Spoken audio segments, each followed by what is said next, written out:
This just in, the world's oldest pyramid was built during the last ice age. And I'm not even talking about Egypt. I'm saying our ancestors might have spewed a 27,000-year-old pyramid in West Java. Gunung Padang is not exactly shouting pyramid. It's more of a mound with huge scattered stones tossed all over it. But local people seem to revere it, and they have for centuries. It wasn't until recently that the Indonesian authorities decided to excavate a bit deeper to see what all the fuss was about. They ended up finding the remains of a human settlement. It was rather unexpected, since the mound is pretty high up.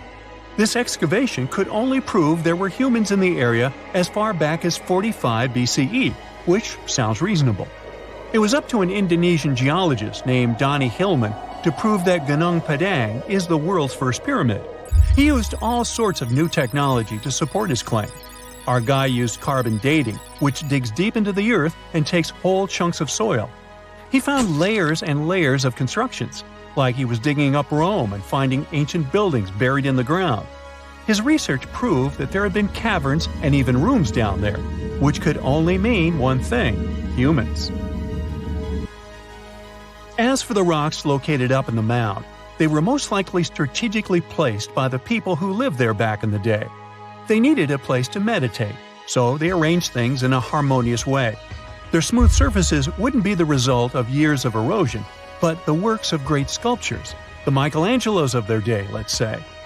If this is all for real, then human civilizations began way before we think they did. Our ancestors, the Paleolithic humans, didn't have what it took to be considered a civilization, especially not the tools and knowledge to build pyramids. They needed a lot of masonry skills, which weren't all that available during the last ice age. His peers don't share this view, though. They could believe Hillman's theory if he had found evidence such as charcoal and bone fragments, but he didn't. Flint Dibble, another archaeologist, says that without concrete evidence of human activity, there's no proof of an actual pyramid. In this case, all the data proves is that the soil in the mound dates back to 27,000 years ago. He thinks the rocks on top of the mound just slipped down the hill, like rocks normally do. Only a complex society would have managed to build a stepped pyramid like they claim it was. But according to Bill Farley, an American archaeologist, there's just no reason to believe there were any settlements in Indonesia during the last ice age. Now, just so you know, the oldest known ancient society with this kind of knowledge is probably 11,000 years old and used to occupy the region of modern-day Turkey. Take a look, Turkey's Göbekli Tepe. It's also not a pyramid, but it's the oldest monolithic construction made by humans. Back in the Neolithic period, a lot of people settled there, and there are proofs for it. For example, the walls there are covered in ancient drawings of clothing and wild animals. Until recently, the title of the world's oldest pyramid went to a three-sided construction known as the Djoser Pyramid in Egypt. Djoser is located just a few miles south of the Giza complex in a town called Sakara. It made its way to popular culture more than once. In the 18th century, it became a common feature in European paintings. Young men from the cultural elite did a grand tour around the world, and Sakara was at the top of their list. It was also featured in the video game Assassin's Creed, with a digital representation way more accurate than many historical drawings of the thing. That was kind of a big deal in ancient Egypt, to build pyramids for kings to spend their afterlives. And if you thought the Khufu pyramid was the oldest one in the world, well, Djoser was built 70 years ahead of that time.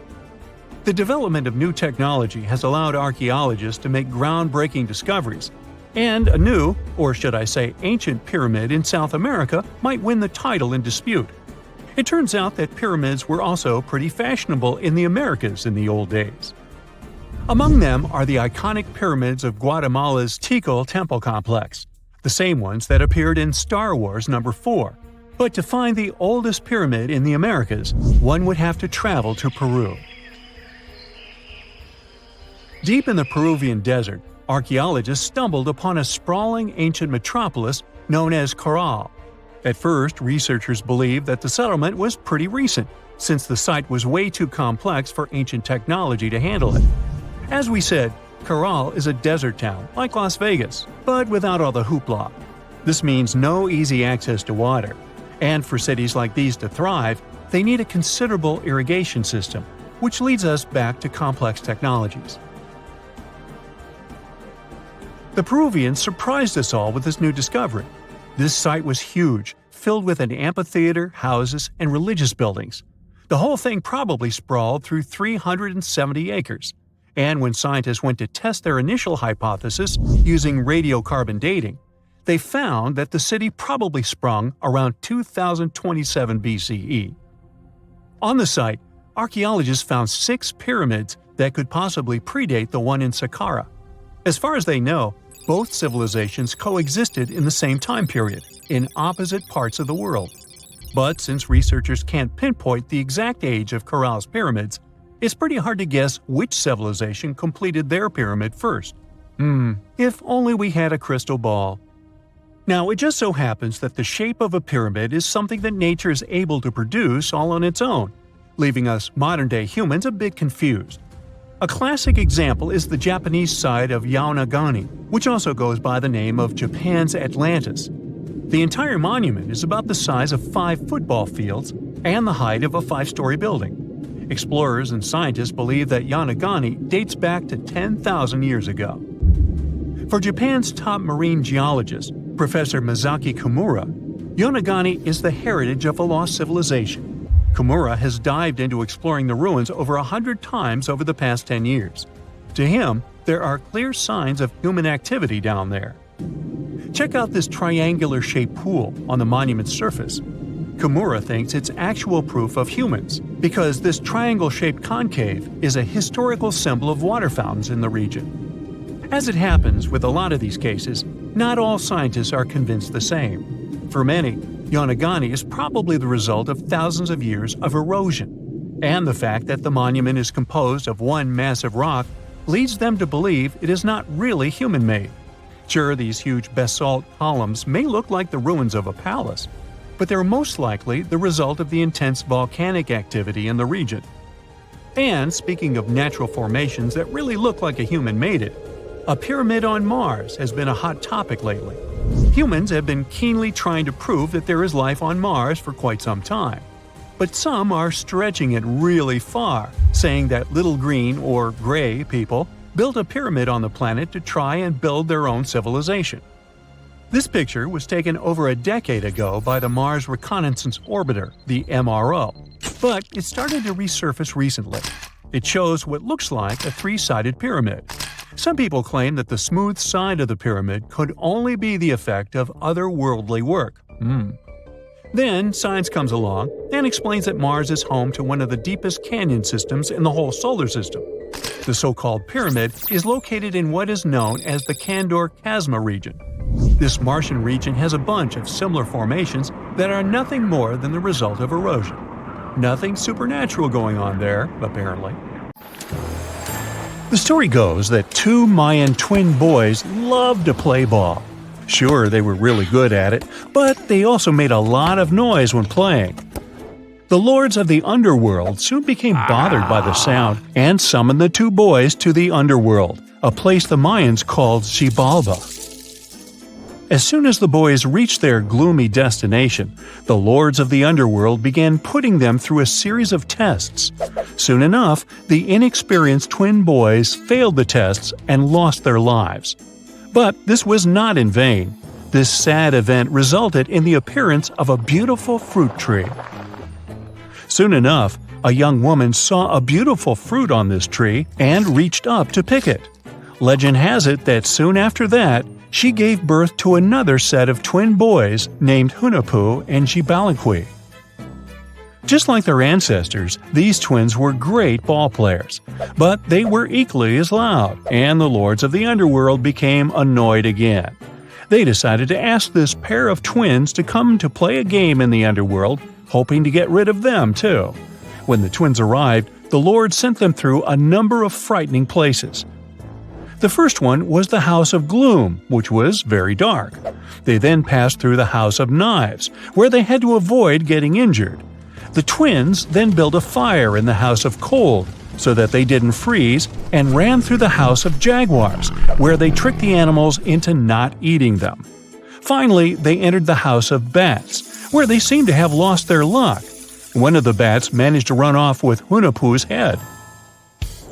The lords then challenged the twins to play ball with them, but the boys were clearly at a disadvantage.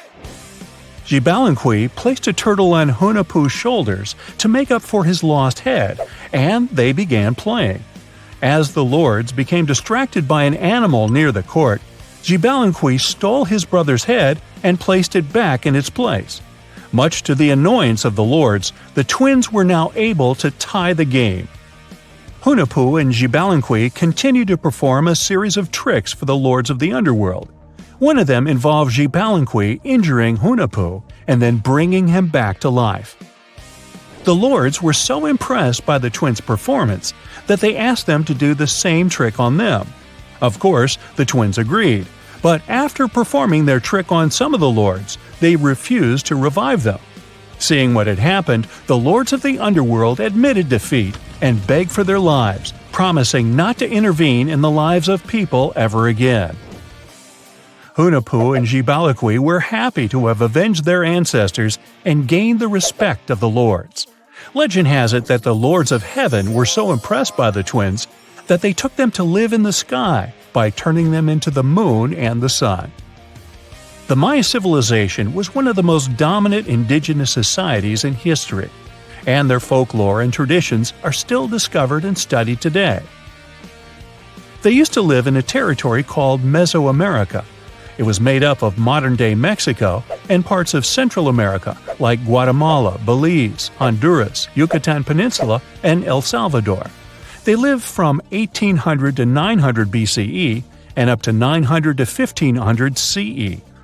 Apart from their impressive legends, the Maya were very skilled inventors.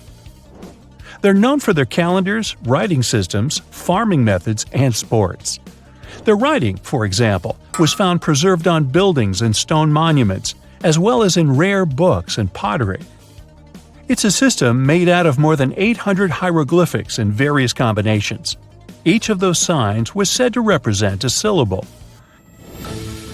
Their writing system was deciphered by accident by Tatiana Proskorakov, an American woman who initially studied to be an architect. Since she didn't find a job in her field, she eventually became a Mayanist in her own right, despite not being academically trained. She was the first to notice that the Mayan upended frog glyph meant birth, and that their toothache glyph meant the date when the king ascended to the throne. It made it easier for scientists to pinpoint birthdays, as well as the names of the rulers of a specific Mayan dynasty. They also invented the concept of zero, which is seen as one of the greatest innovations in mathematics, physics, and human history altogether. Sure, even back then, people understood the idea of having nothing, but the concept of zero as a number is a relatively new invention. A fun fact about Mayans is that they really liked hats. The bigger your hat was, the more important you looked. Not only was it a sort of fashion statement, but it also made them look taller, which was a big deal for their aesthetic. The Mayans also came up with one of the most intricate and complex calendars in human history. It was the first to use zero as a placeholder. Their calendar ended on December 21st, 2012, which led some people to believe that it translated to the end of the world. Obviously, that was not the case. It just so happened that the date coincided with the end of a Mayan cycle of years. But you know, as advanced in science and astronomy as they were, they did make some mistakes. One of them was their belief that the world was flat. Their theory was that the four corners of the world were watched by the brother lords, who kept the sky from falling over their lands. Hats off for their menus, though, as they were well-known chocolate eaters. They turned eating chocolate into a form of art. The drink they made wasn't really like the hot chocolate we enjoy today, though. The recipe included mixing cacao with water, honey, chili pepper, cornmeal, and other ingredients to make a foamy, spicy drink. The ritual of drinking cacao was a crucial part of their celebrations. We're not done discovering all the amazing parts of their architecture and civilization. It was only a few years ago that a Maya pyramid was found at Tonina, in the Mexican state of Chiapas. It was estimated to be more than 1,000 years old. The reason why it escaped archaeologists for so long was that it lay hidden under what was believed to be a natural hill. The ruins of 2 Mayan cities have been recently discovered in the Mexican state of Campeche. Why didn't we find them until now?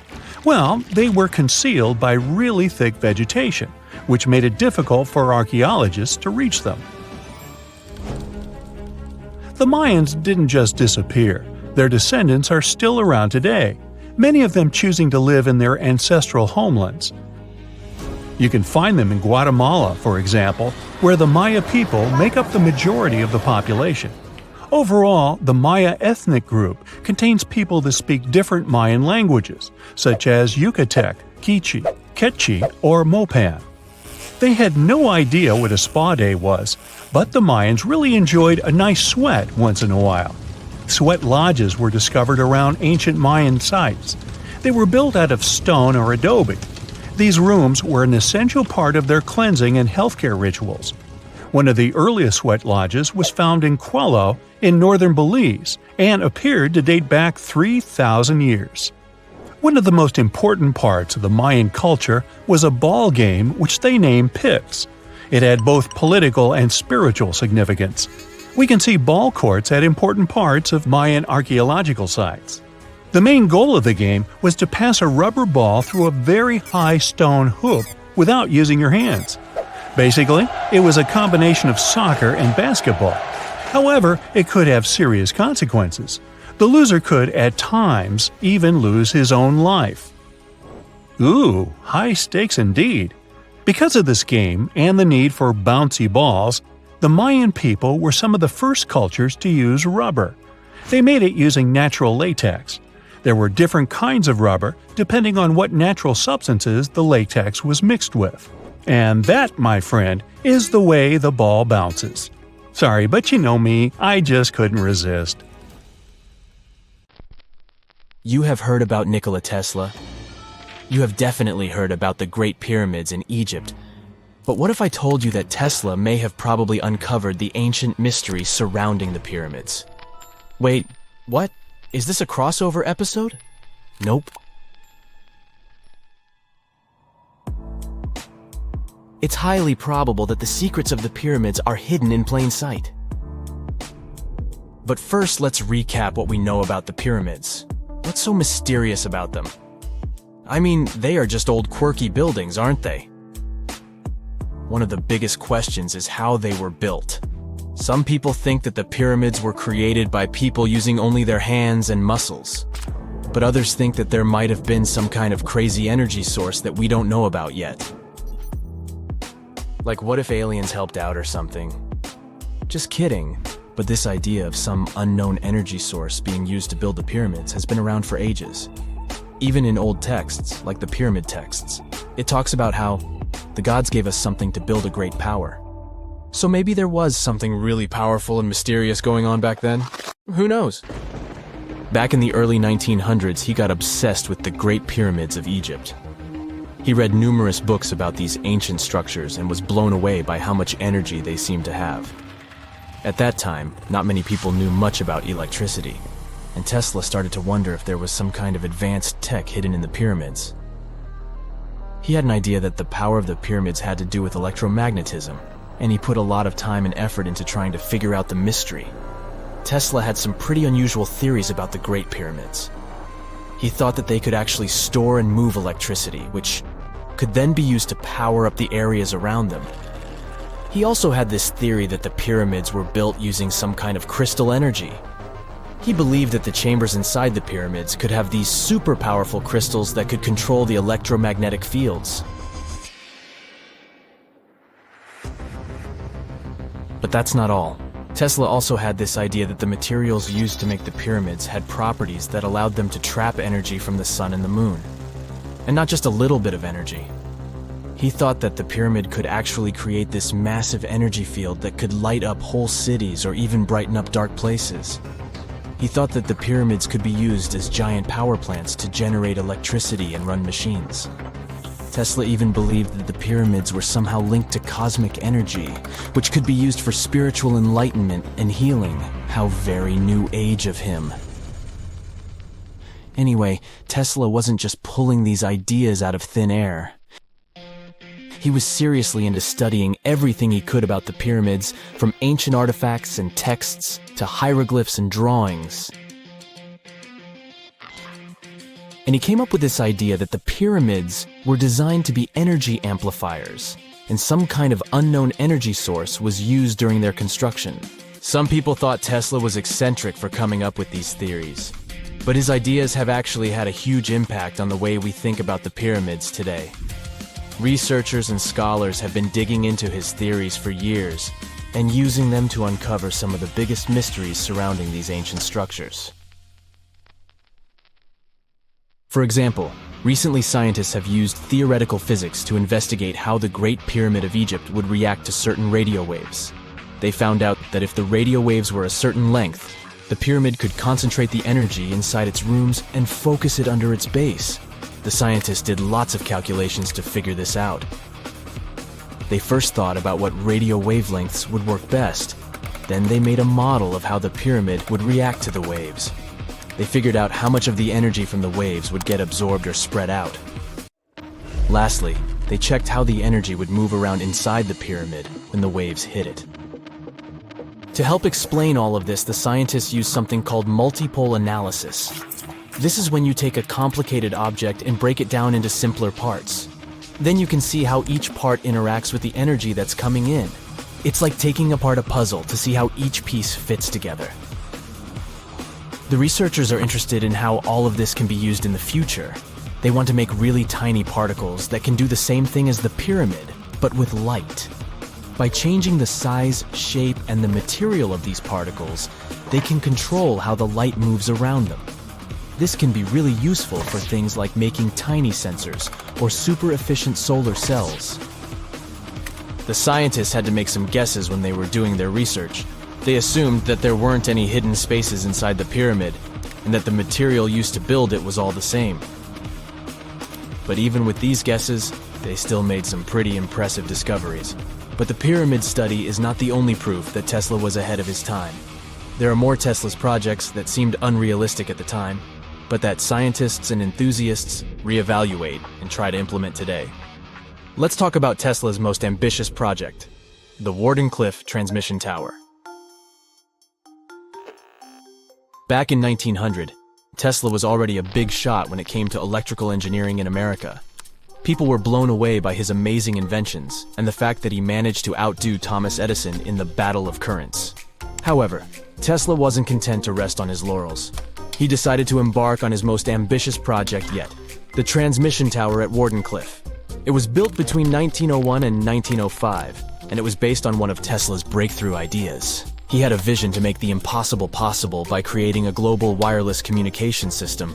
It would use Earth itself as a conductor, transmitting music, news, stock market reports, secured military communications, and even facsimile images. Does it sound familiar? Right, it sounds just like the internet that we use today, only without the use of any wires. But Tesla had a much bigger dream in mind: to transmit power wirelessly. He already proved that high-frequency signals could be sent without any wires using his Tesla coil transformers, and this sparked his obsession with wireless energy transmission. His vision was to not only transform the way we communicate, but also to find a way to transfer power currents globally by tapping into the Earth's natural energy.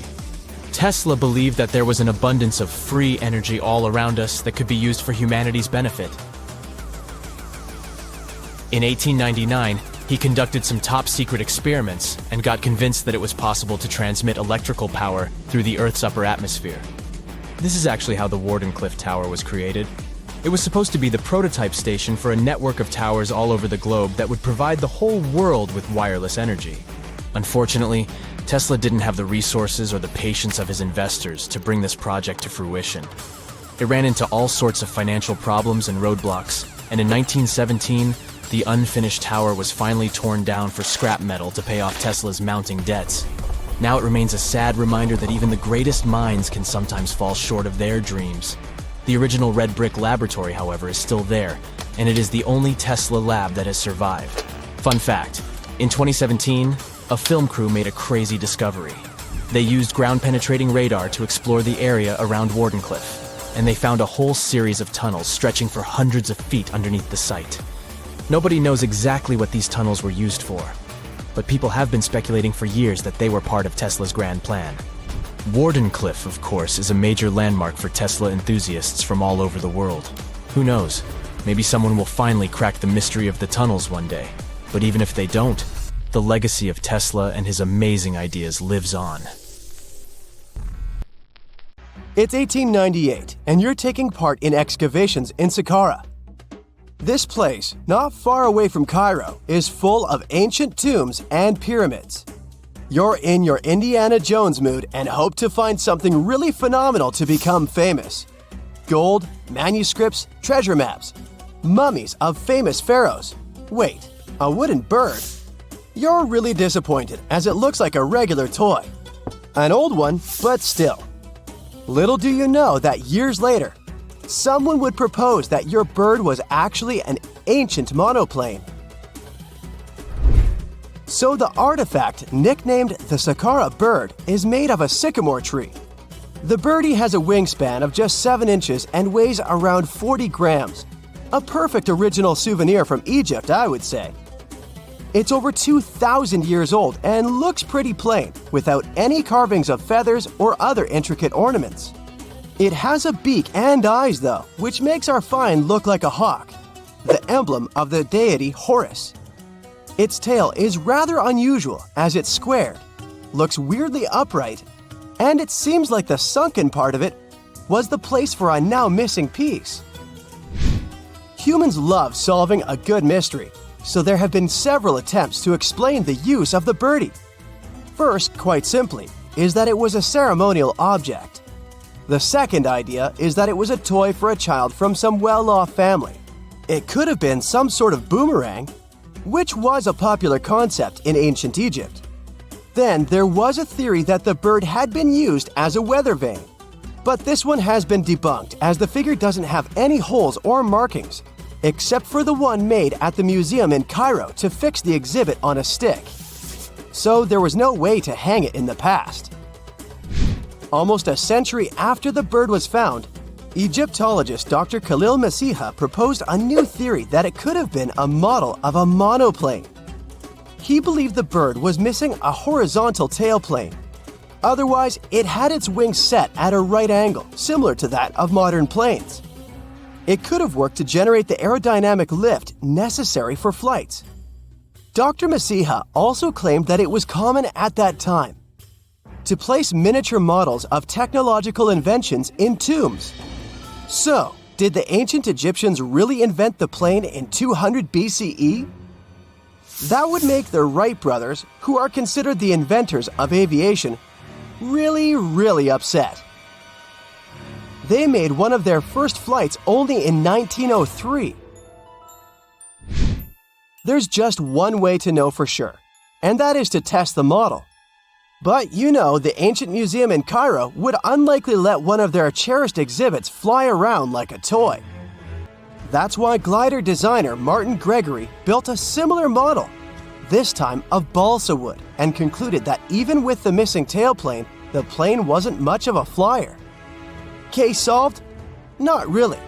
This didn't sound convincing enough to the History Channel, so they invited an aerodynamics expert to build another replica of the bird. He tested it in weather conditions similar to those in Egypt and was impressed with the little plane's abilities. So, if they did invent the prototype of a plane back in the times of pharaohs, it would be a good example of an oopart. That's an out-of-place artifact, an object that's way ahead of its time in terms of technology or history. And the Sakara bird isn't the only example of such a revolutionary concept. In 1901, a group of divers retrieved the Antikythera mechanism from an underwater shipwreck near the Greek island of Antikythera. It's been dubbed the world's first analog computer, and it's currently dated around 100 BCE. The bronze mechanism could tell the position of the sun, moon, planets, and stars, as well as the lunar phase, the dates of upcoming solar eclipses, and even the speed at which the moon moves through the sky. No one's sure who used it and how or where it was made. but it's obvious that it's extremely precise and way too advanced for its time. The first flushing toilets in the world were invented in the middle of the 20th century. Just kidding. The ancient Minoans on the Mediterranean island of Crete and the Indus Valley civilization both came up with this brilliant invention at the same time, around 4,000 years ago. The plumbing and sanitation were so well done that no one managed to design anything better until 2,000 years later. One ancient Minoan lavatory was discovered at the Palace of Knossos. It looks like it had a wooden seat set over a tunnel that directed water from a rooftop reservoir to an underground sewer. Other varieties got water from jugs. Only the super rich people could afford all this glory. So if you wanted to shop for real estate back then, the flushing toilet would be a telltale sign you were in the rich neighborhood. Automated doors became a cool, seemingly new invention back in 1931. But the technology behind them is actually much older. Think the 1st century CE old. Mathematician and engineer Heron of Alexandria came up with a hydraulic system to open and close temple doors. To bring it into action, you need to light a fire to produce heat. There was a brass pot under the fire, half filled with water. The inventor connected the brass pot to containers that acted as weights. When the fire was burning, the water moved into the containers. They went down and pulled the ropes. It was nothing like a supermarket door that opens in front of you before you even have time to think. Heron's door took hours to open, and there was no way to stop the process. That's why they only opened the doors once a day before people entered the temple, to add some mysticism at the temple during ceremonies. Spooky. Looks like the first ever battery was invented in Baghdad around 2,000 years ago. A German archaeologist found this oval-shaped clay jar in 1938. Scientists are still not sure what purpose it served and who exactly invented it. There is a theory that it was used for electroplating objects with precious metals. When they filled it with a weak acid like vinegar, the battery produced around 1 volt of electricity. Another theory says it was a vessel for sacred scrolls. Would you like to buy contact lenses designed by Leonardo da Vinci himself? In 1508, he invented a glass lens with a funnel on one side. You were supposed to wear it with water inside to improve your vision. Sounds a bit uncomfortable, doesn't it? So, around a century later, French scientist René Descartes decided to improve the idea and make the cornea contact the future lenses. Contacts because they contact your eyes, get it? The glass tube with liquid did help improve vision, but blinking was sadly impossible. 2.5 centuries later, new technologies in the glass industry let scientists design contacts that would fit in the eye and even let the wearer blink. Thanks, guys! Still, those lenses were made of heavy blown glass and didn't let the eye breathe. About 50 years later, contacts became plastic, lightweight, unbreakable, and scratch-resistant, but still covering the entire eye. And then, in 1948, an English optical technician accidentally sanded down a plastic lens and figured out they'd still be in place even if they covered only the cornea. Imagine you're living in 19th century London and need to send a message to New York. It would have taken about 10 days to get there by ship. So when delivery time went from days to hours in 1858, it was a true sensation. The first message was sent by Queen Victoria herself. It was all made possible thanks to the transatlantic telegraph cable, running under the ocean. Sadly, the new cool invention only lasted a few weeks. It took years to bring it back to life. Imagine working 7 days a week on a large-scale construction site. You, along with thousands of others, carry millions of stone blocks and put them on top of each other according to a complex system. You work without modern construction equipment. You have no air conditioning or constant access to water. It's so hot outside that you can fry eggs on the road. You've been building the pyramid for decades, And now, when it's finally done, you enjoy the result of the colossal work of thousands of people. You're looking at a giant cultural monument of global value that will freeze in time and amaze people for tens of thousands of years. A few thousand years have passed. People in the 21st century see the pyramids and are like, wow, I can't believe humans have built this. Yeah, the people who built the pyramids wouldn't have appreciated such a theory. But actually, there are reasons to believe that people built it using some fantastic technology. From the outside, it seems the Great Pyramids are just big triangles of stone. People just put some heavy blocks on top of each other, and that's it. In fact, the design seems too perfect to be true. The pyramid consists of more than 2 million blocks. They lay so close to each other and are so even that you couldn't squeeze even a thin sheet of paper between them. Scientists still can't figure out the exact technology for building the Egyptian pyramids. One of the biggest and most famous is the Great Pyramid of Giza. This huge construction, well known all over the world, has one big secret. There should be a capstone on top of the pyramid.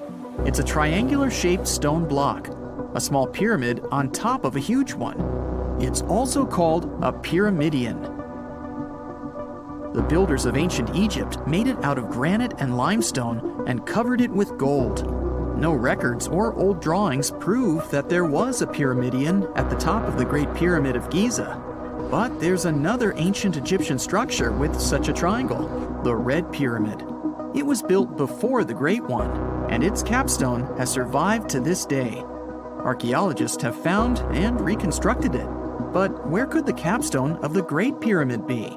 It's a mystery that still has no answer. Some are sure that some thieves have stolen it from the top.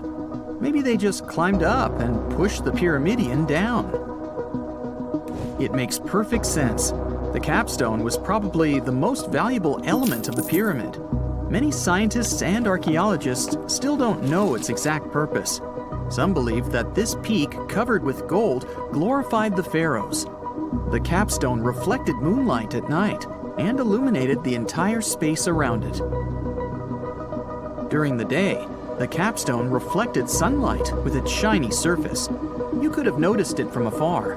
The top of the pyramid was a kind of guiding star for lost travelers. All other stone blocks of the pyramid consist of limestone. People polished them to make them look shiny.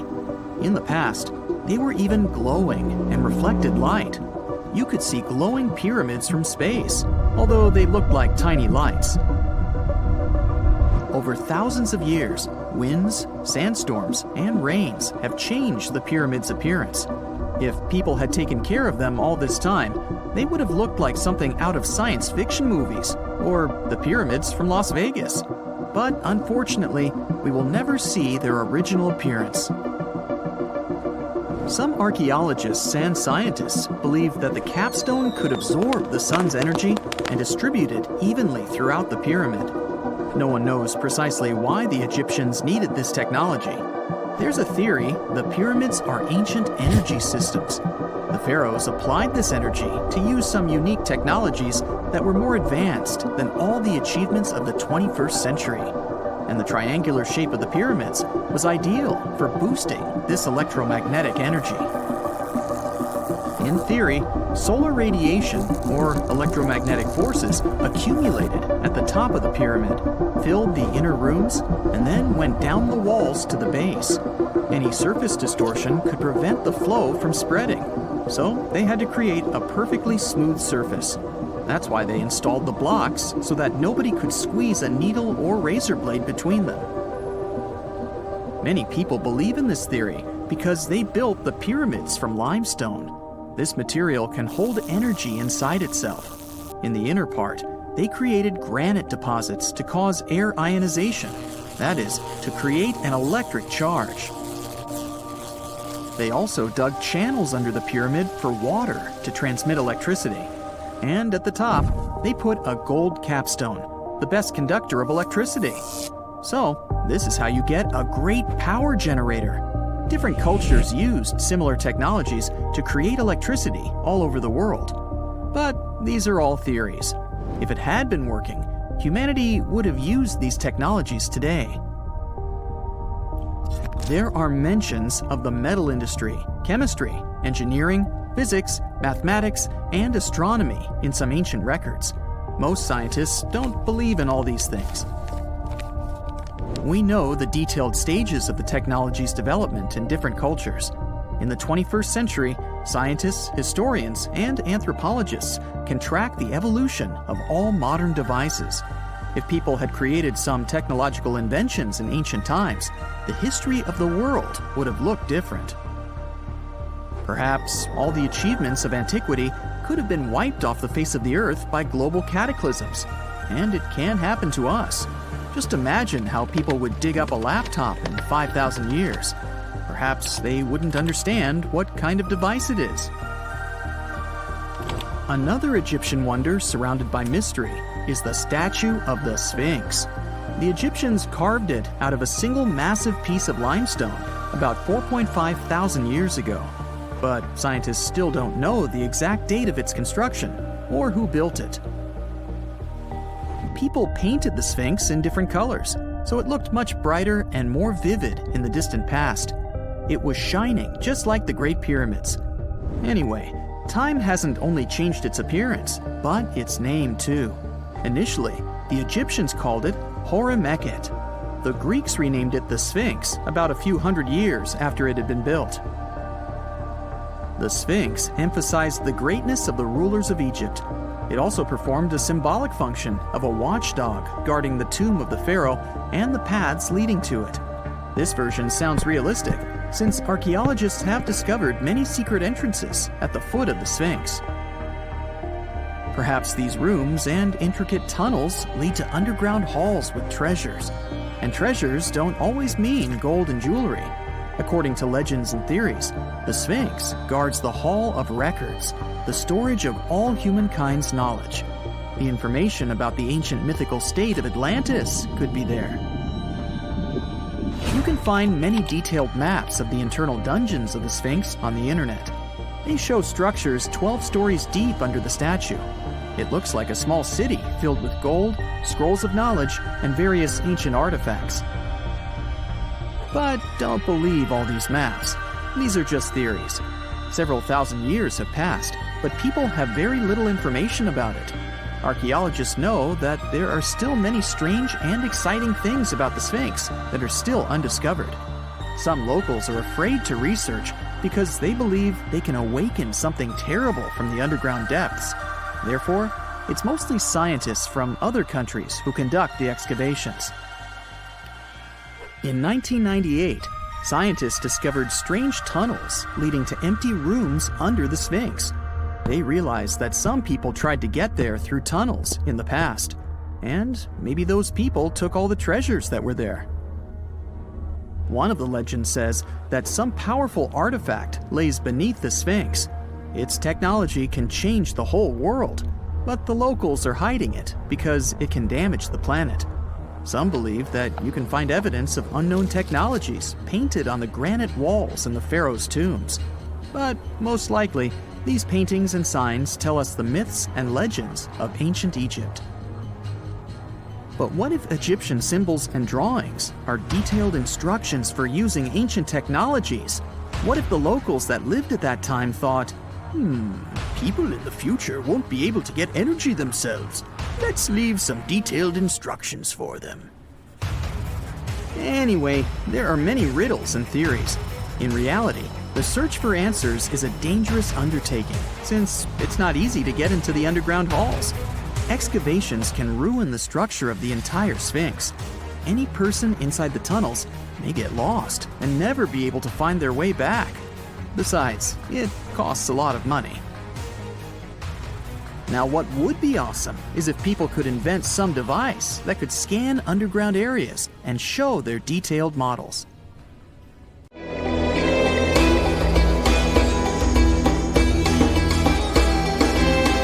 The Great Pyramid was created as the final resting place of ancient Egyptian monarch Khufu.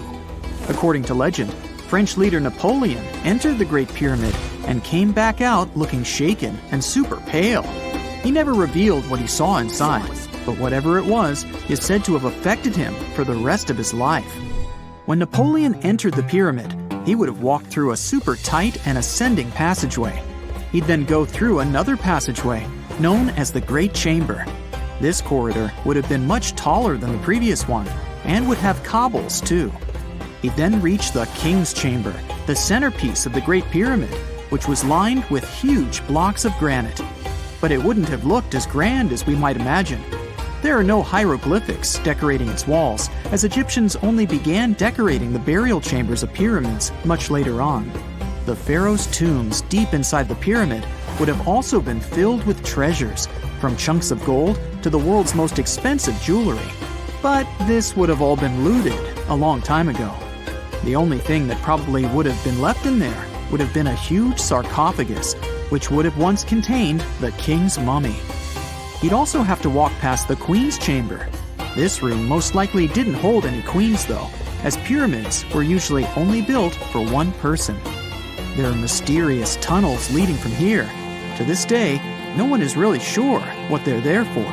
And that's not the only mysterious and creepy thing Napoleon may have encountered, as stories of pharaohs leaving ancient curses on pyramids go way back. Many pyramids had warnings written on the outside, telling of horrifying things that would happen to those who entered and disturbed the peace. We might not know what exactly Napoleon found in the Great Pyramid that scared him so much, but we know for sure what was found in Tutankhamun's tomb. Tutankhamun was an ancient Egyptian pharaoh who was only 8 or 9 years old when he took to the throne. He became a cultural phenomenon when his tomb was discovered almost completely intact in 1922. His pyramid sits in the Valley of Kings in Thebes, modern Luxor, which is in Egypt. Unlike the Great Pyramid, Tutankhamun's tomb was covered in beautiful wall decorations. The walls told the story of how he would travel to the afterlife through the underworld. Egyptians believed all people would have to take this journey, so they would fill their tombs with objects and paintings to help them get there. There'd also be spells painted on the walls. They believed this would help people pass over to the next realm. The journey would be pretty long, and for that reason, the ancient Egyptians would also fill the pyramids with food. Tutankhamun's pyramid was filled with 8 fruit baskets. They even found something called gingerbread fruit in there. The rooms were jam-packed with furniture, statues, clothes, and staffs, amongst a whole bunch of other things. You'd likely find a lot of clothes and expensive jewelry in the pyramids as well.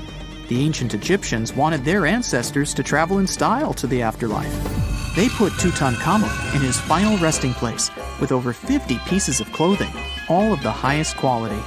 There were tunics, scarves, gloves, and headdresses, and a ton of jewelry. Bracelets, pendants, necklaces, rings, and scarabs for protection were all found inside. Each of them was made of gold or precious stones. There were also fans made of ostrich feathers to keep the old pharaoh cool in the hot Egyptian sun. But the temperature inside the pyramids never actually went above 68 degrees Fahrenheit. The ancient Egyptians developed a super cool air conditioning system that we don't fully understand even today.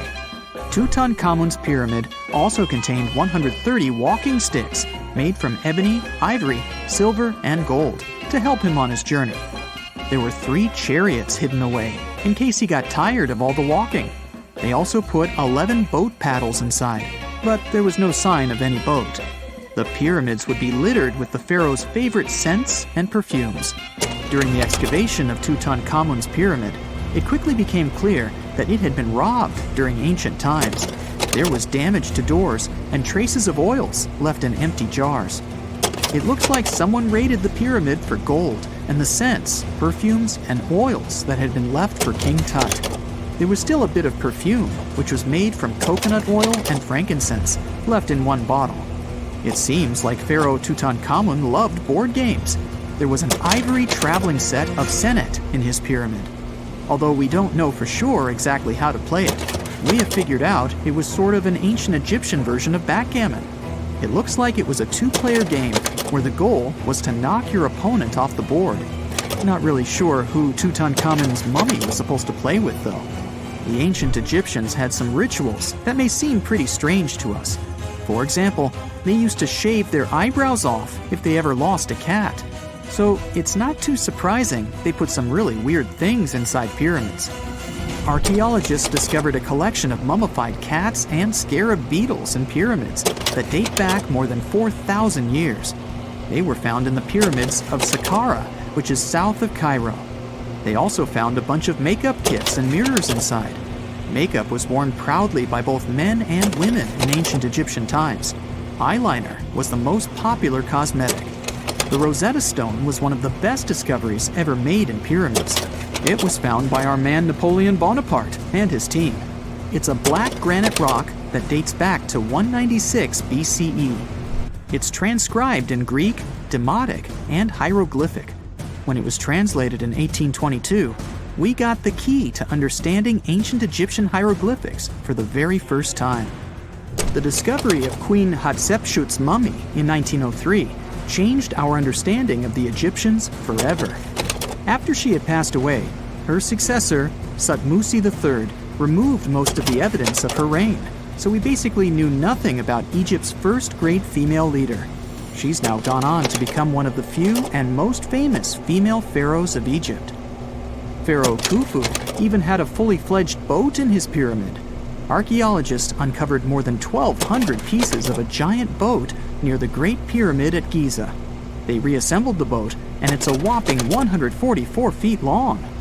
It's most likely a solar boat, which was designed to carry the resurrected king with the deity Ra. Fun fact, the Pyramid of Giza is the last remaining of the 7 wonders of the ancient world.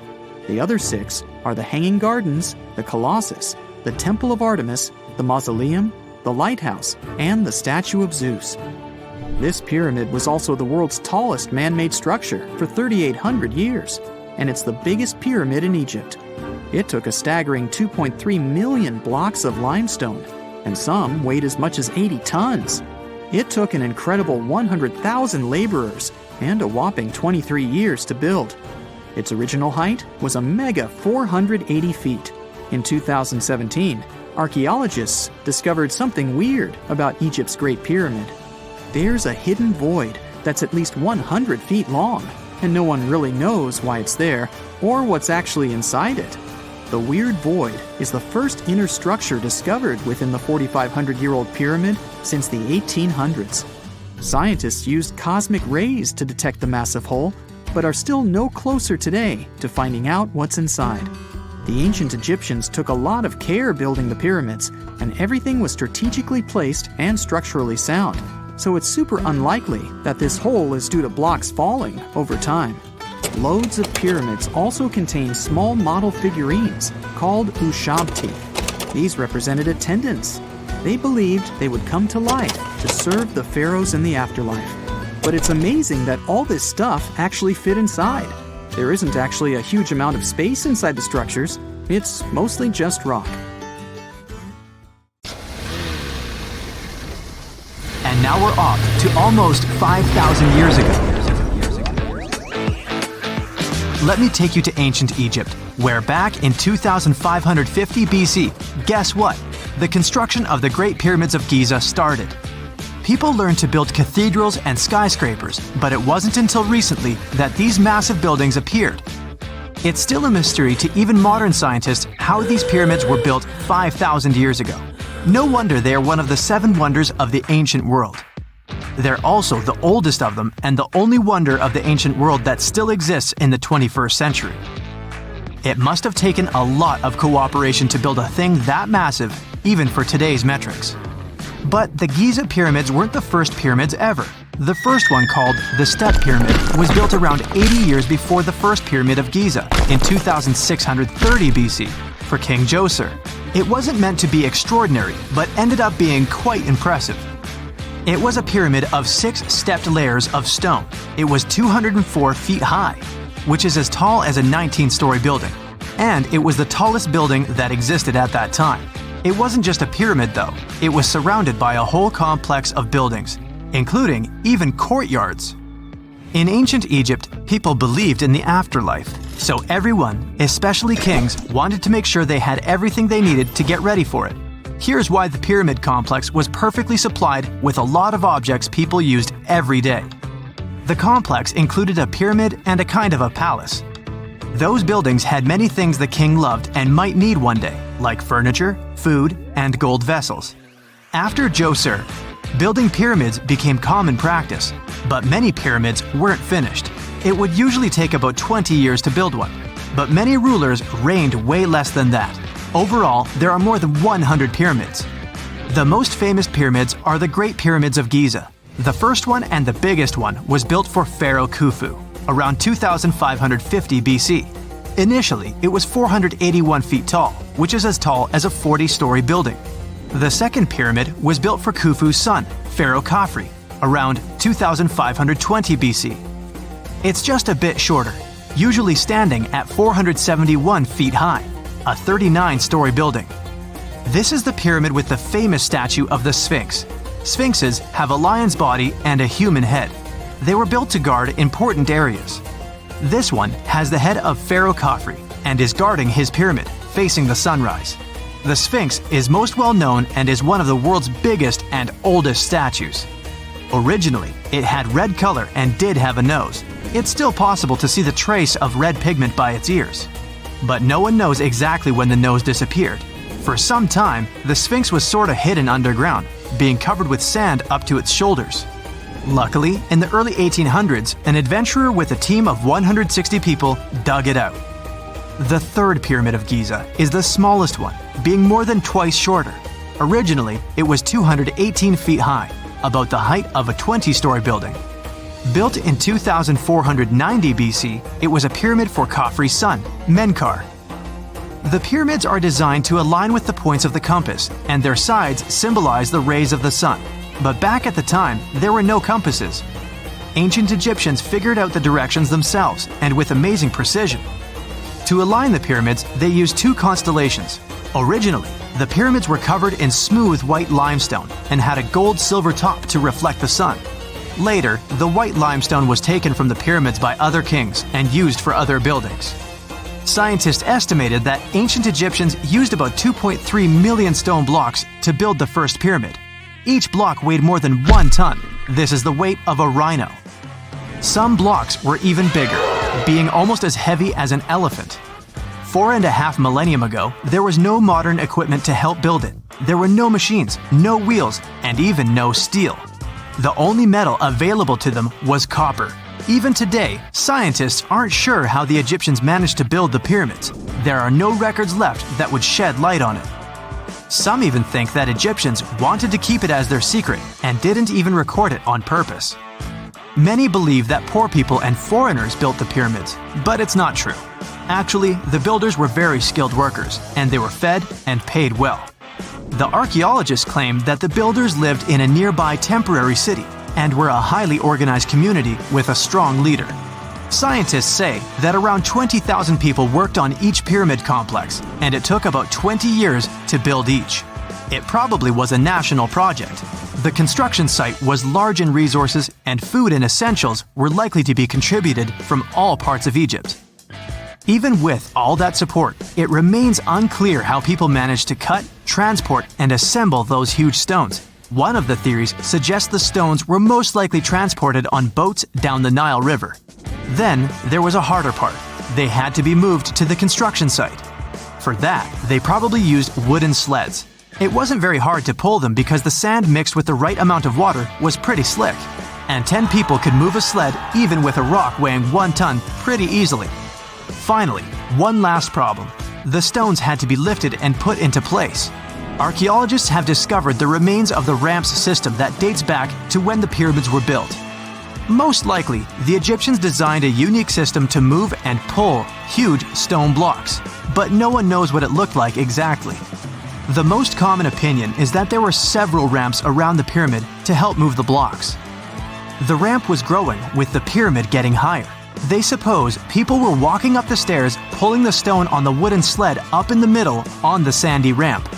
But this is just one of the options. Others say that the ramps were going around the pyramid. Some say the ramps were inside the pyramid. But we'll never know for sure, and it'll forever remain a mystery, just like the ancient Egyptians wanted. Surprisingly, there's not much inside the pyramids. Most of it is just solid stone with very little open space. But let's take a quick look inside the biggest of the pyramids of Giza.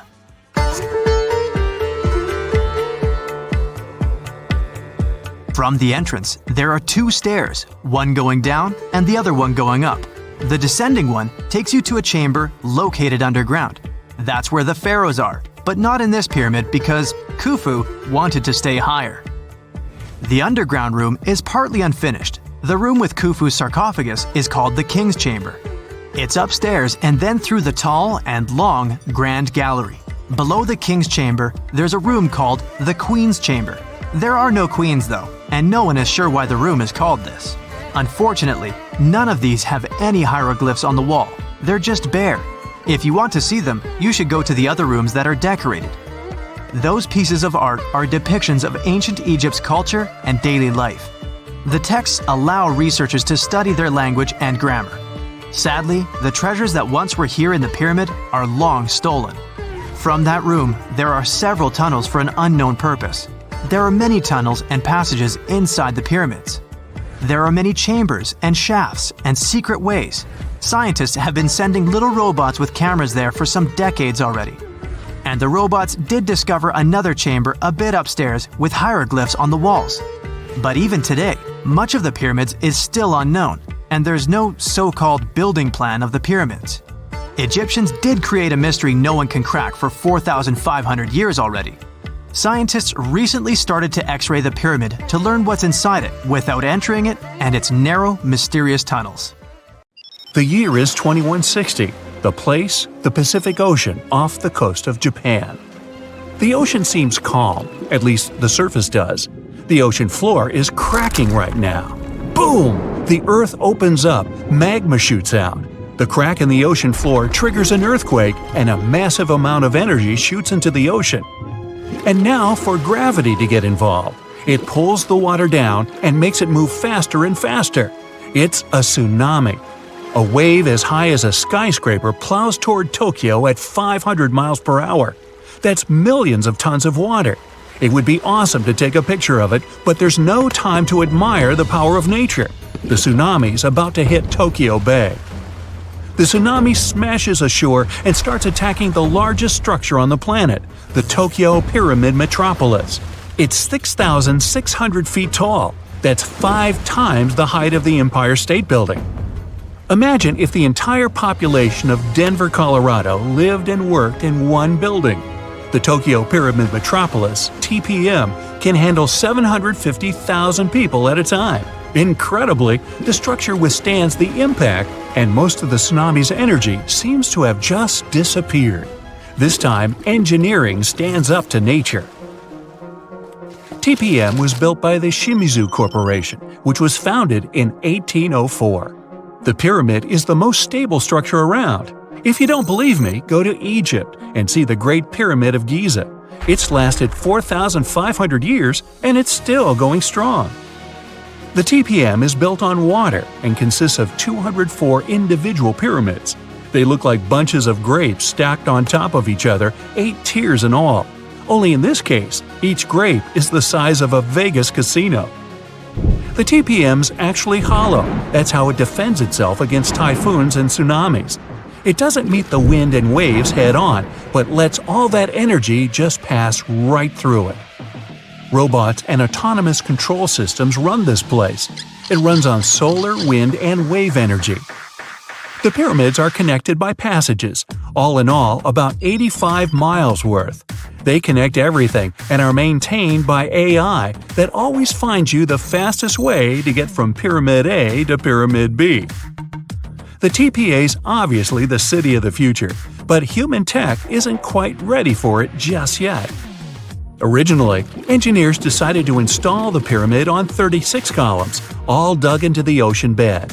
If you build a pyramid that size out of steel and concrete, you'd be looking at 50 million tons of load press in on itself. The TPM would have collapsed under its own weight and imploded into the ocean. They needed something 1,000 times lighter than concrete and stronger than steel. So, what's this futuristic material? Look at this old guy. It's the first car on the planet with an internal combustion engine. It hit the road in 1885. And this is the first artificial satellite that humans launched into space. It only took an evolutionary blip to go from the first horseless carriage to our first flight into space. That TPM's not looking so ridiculous. Hey, we can do anything. The solution is carbon, and it's everywhere. It's the rod in your pencil, and the diamond in your crown or ring or industrial drill. But we don't just need ordinary carbon, we need graphene. It's a type of carbon we can make nanotubes out of. They're thinner than a human hair, but 400 times stronger than steel. And most importantly, they're light. Nanotubes aren't affected by chemicals, oxygen, or water. Perfect for the TPM. That's just a fancy way of saying the thing's not gonna rust. Shimizu has plans for a power station on the moon, an underwater city, transforming the Sahara Desert into a huge oasis, and much more. But they aren't the only ones changing the planet. The Netherlands is the size of 2 New Jerseys, and about 30% of it is below sea level. To protect their country from water, the Dutch built dams, lots of them. But that's just defense. In 1986, they decided to go on offense and take back some of the land from the sea. The first dam was 19 miles long. It basically turned a bay into a lake. The second dam sealed the deal. After 42 years of work, the Netherlands got itself a whole new province, larger than Los Angeles.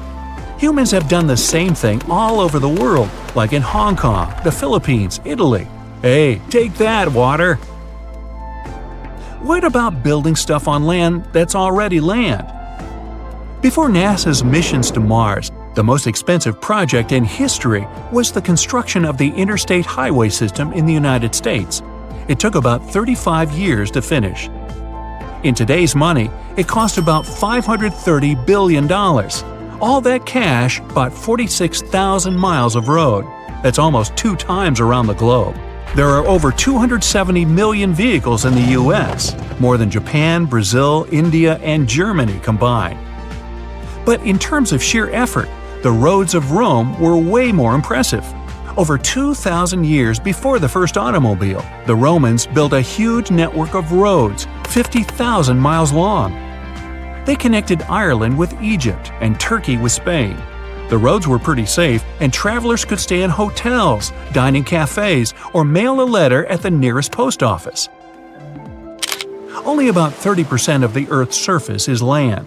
The world's oceans, rivers, and lakes are full of life, and it seemed like a ridiculous task to catalog everything living in there.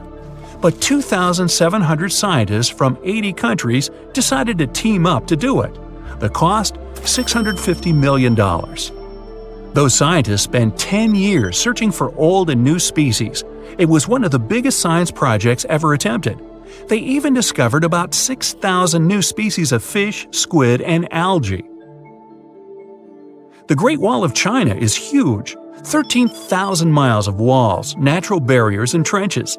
That's about 2 times the distance from Alaska to Australia.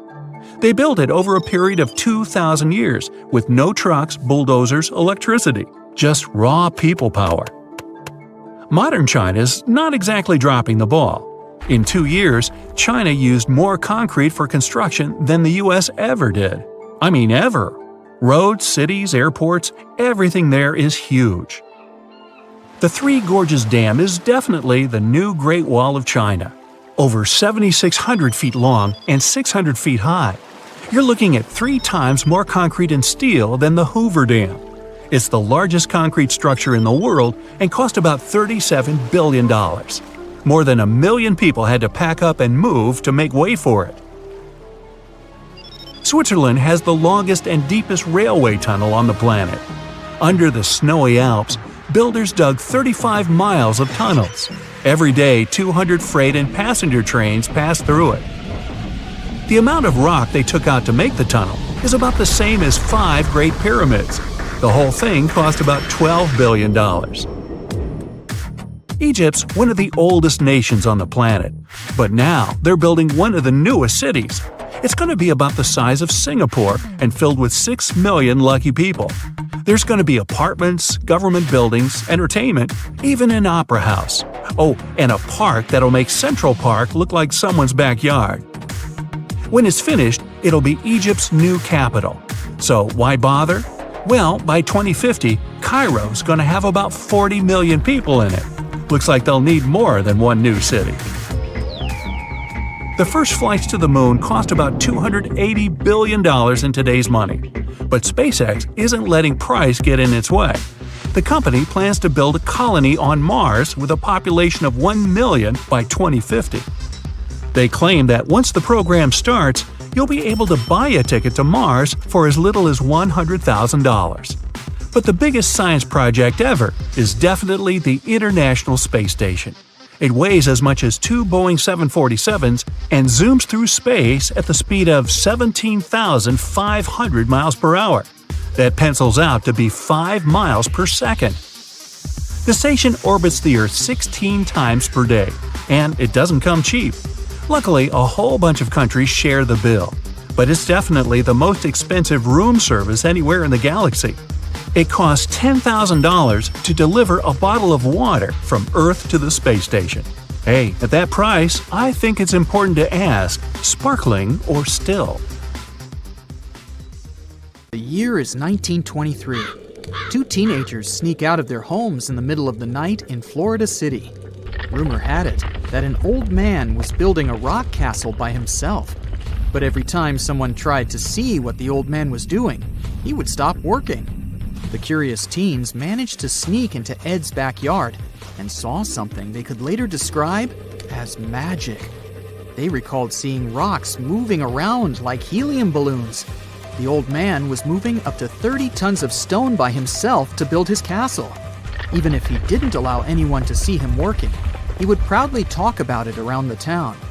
But whenever people asked how he was building a stone castle all on his own, he simply answered, "I cracked the secret of the pyramids."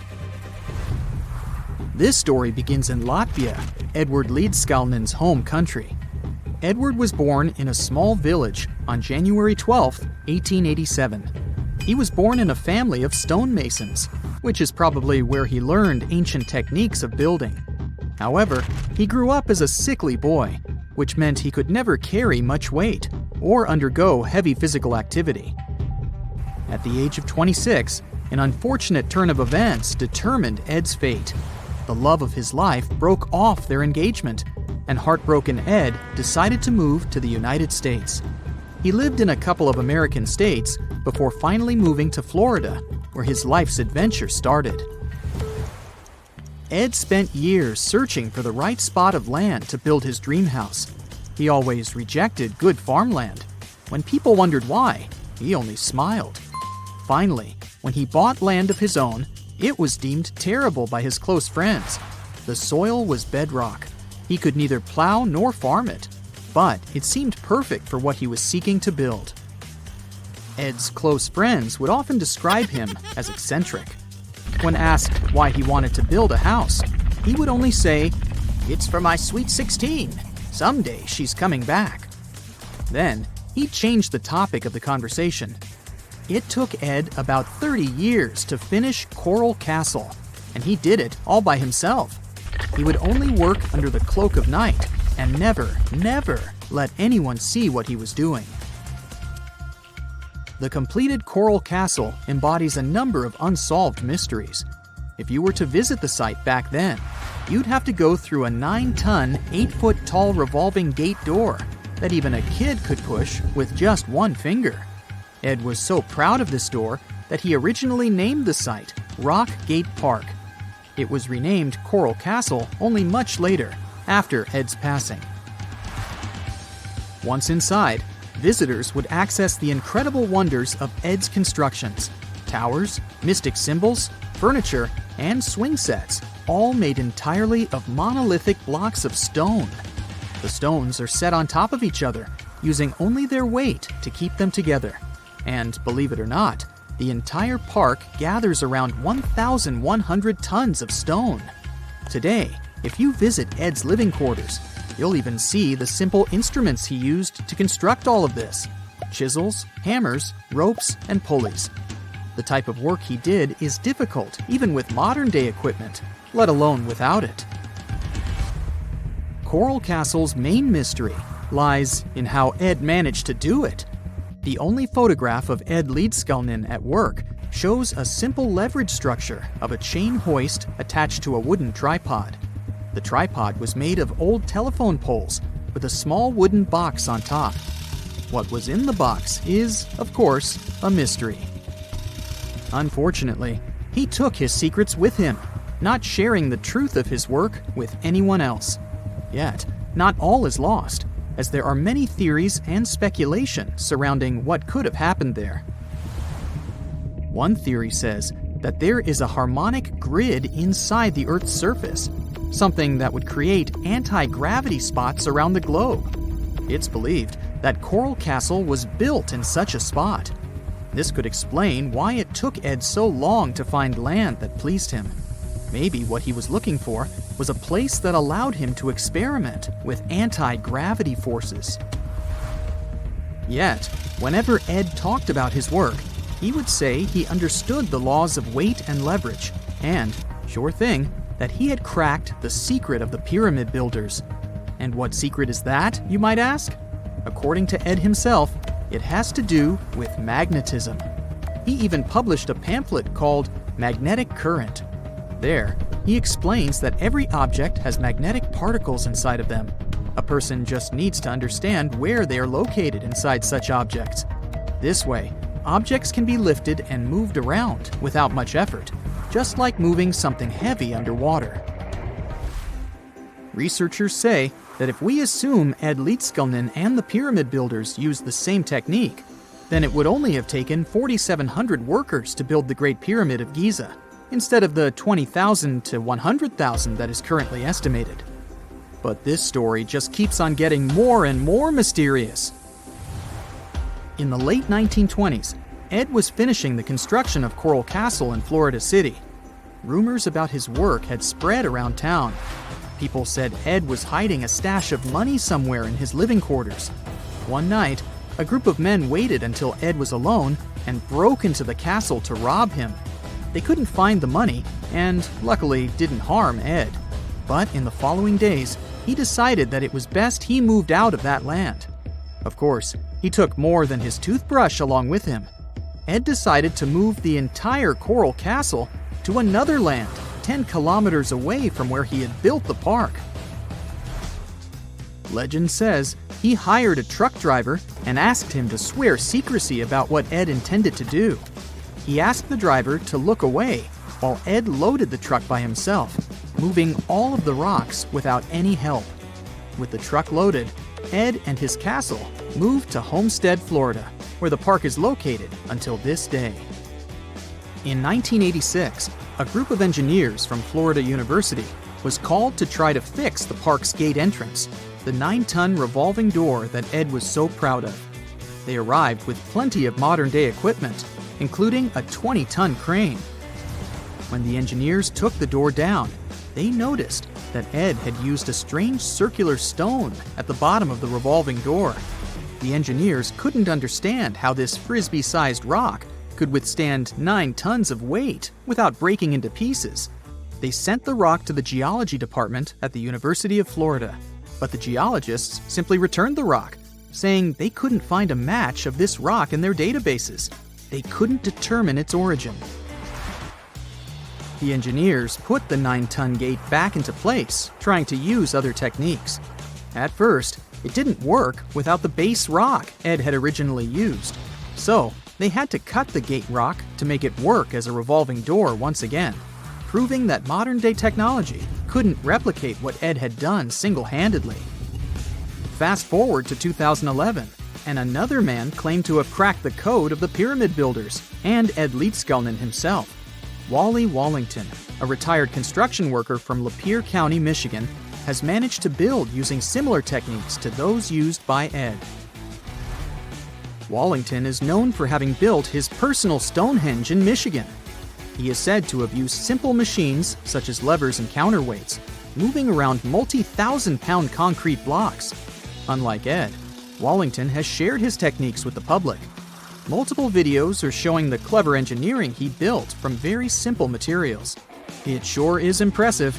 The man has moved his entire barn into another property just with the help of simple tools. However, there is no way to prove that these were the same techniques used to build Coral Castle.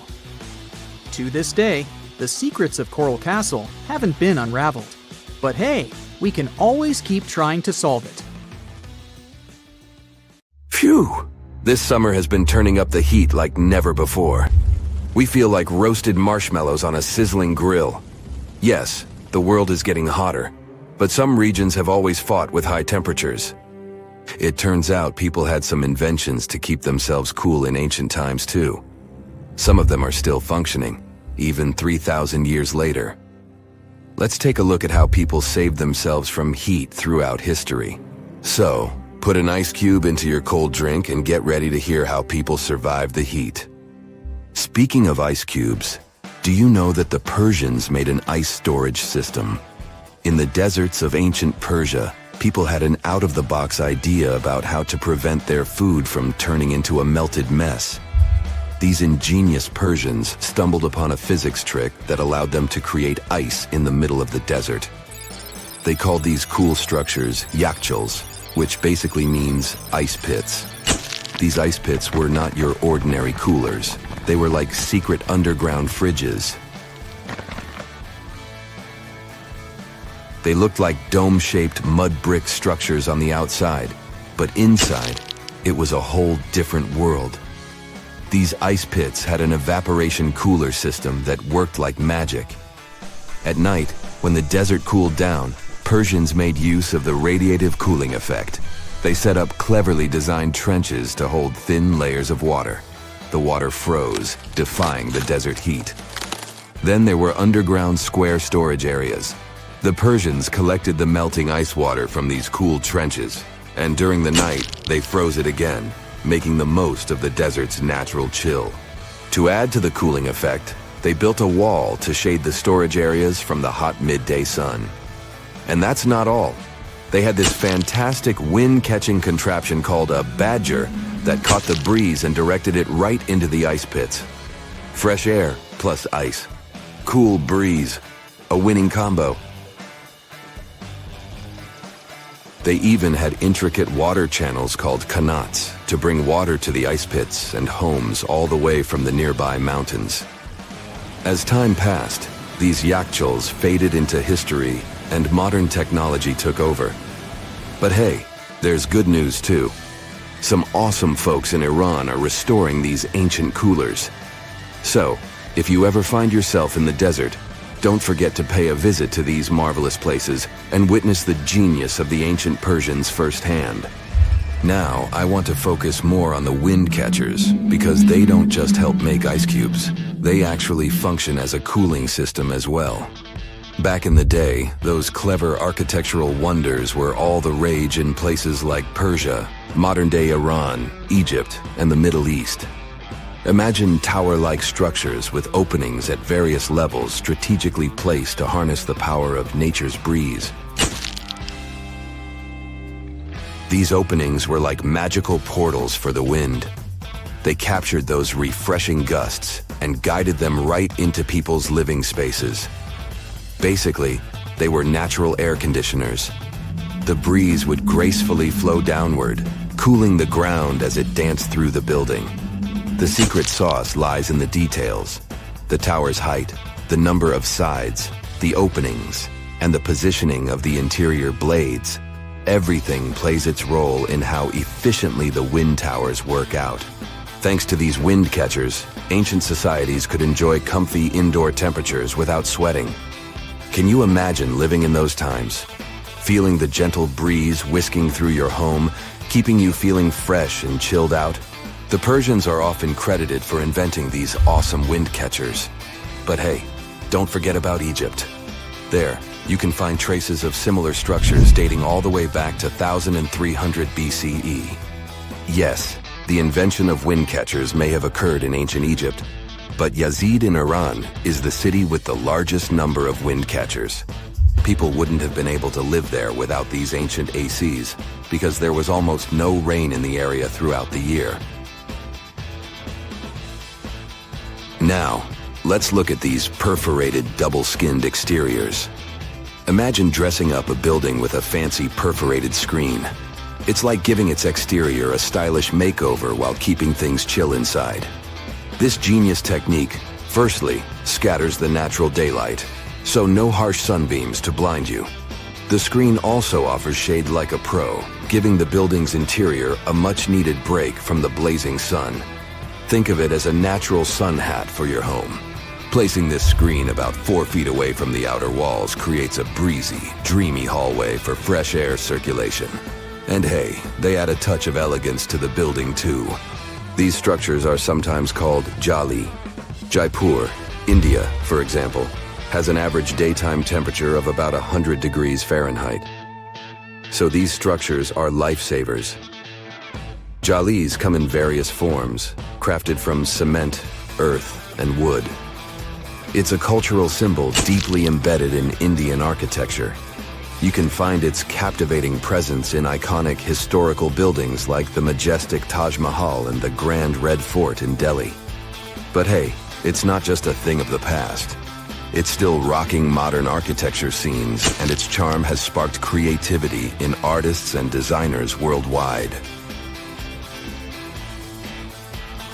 It adorns the building's exterior, its cross-section showing a larger opening on the outside and a smaller one on the inside.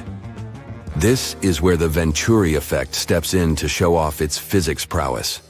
As the air flows through the narrowing passage, it picks up speed, creating a difference in pressure between the inside and outside of the building. Air blowing at a higher speed gets compressed, and when released, it cools down. Mashrabia is a wooden lattice or screen used in the Middle East and North Africa. These decorative wonders are like window blinds, but they do more than just look pretty. They're smart too. They give privacy, shading you from the sun, and let fresh air and light in.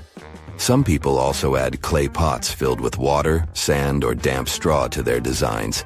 As hot air breezes through the holes, it also passes through the pot's porous surface. The moisture inside evaporates, cooling the air. This is a perfect low-cost technique for hot and dry climates.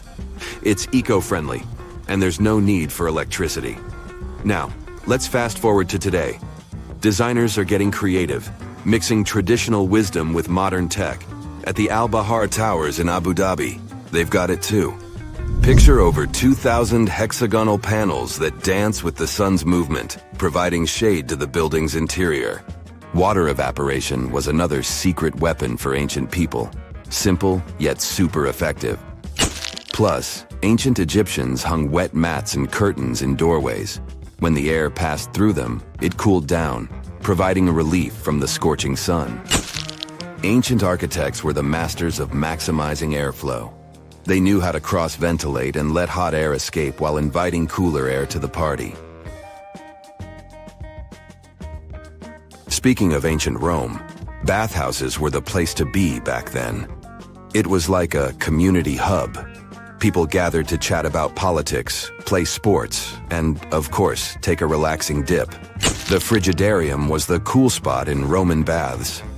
After a steamy soak in the caldarium, Romans dashed to this giant pool to chill out.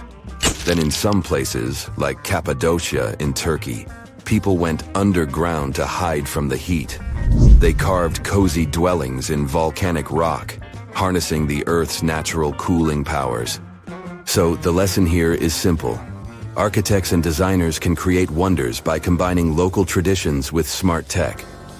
California's Death Valley boasts the highest officially registered temperature to date, with 134 degrees Fahrenheit in 1913. Meanwhile, Africa's sweltering record stands at 131 degrees Fahrenheit in Kebili, Tunisia, as noted in 1931. In Europe, the highest temperature ever documented reached almost 120 degrees Fahrenheit in Sicily in August 2021. Then, in 2022, the UK had the hottest summer of all time. Endless hot deserts seem lifeless at first glance. But among these sands, you can meet dangerous and sometimes creepy creatures. Some of them can only cause health problems, but some can stay in your memory forever. Let's get to know them, starting with dangerous ones and finishing with real nightmares. So, you're walking through a desert and see a big teddy bear with open hands. You understand that it's probably a mirage, but still, you come closer. You were right. It's not a plush toy, but a giant cactus. There's something strange about it. Thanks to some strange fluff, the branches resemble the arms of a teddy bear. However, this is not fluff, but thousands of thin needles, and they are the reason you shouldn't come closer. The cactus is called the jumping cholla, or teddy bear cholla. It grows in the desert areas of Arizona and in the northern part of Mexico. Don't worry, this cactus won't attack you, but it will cling to your skin or clothes if you touch it. Such a fur coat protects the cactus from animals, creates shade, and saves it from heat. The lateral branches are the most important parts of the plant as they carry out photosynthesis and accumulate a large amount of moisture inside. So, despite all the danger, the cactus can be helpful for desert wanderers. And the danger here is needles. If you look closer at them, you will see they have the shape of hooks. One touch, and hundreds of thorns are already in your finger. It's pretty difficult to get rid of them, and the needles cause unpleasant, painful sensations. But the coolest thing about this cactus is the way it reproduces. The plant clones itself in a new place. When animals and people pass the jumping cholla and touch it, the cactus gives them a small piece of itself, along with the needles. As soon as you throw this piece to the ground, it takes root and starts growing. The degree of danger is rising. The next monster from the desert is running toward us, and that is an ostrich. Many think these animals are cowards hiding their heads in the sand. You will most likely change your mind if you're unlucky enough to meet one. Usually, ostriches are not aggressive, but you should run if you come closer to their nest. On the other hand, you won't be able to do that because ostriches move at a speed of 43 miles per hour. You need a car to get away from them. They run and hit their enemy with their chests. There have been cases when ostriches attacked vans and caused significant damage to them. But the main danger these birds present is their powerful legs with sharp claws. They can deliver strong blows with them and even beat a prone opponent. So yes, if you see an ostrich in the distance, go the other way.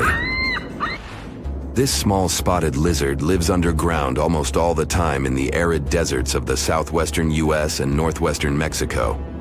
Sometimes it goes outside to find lunch.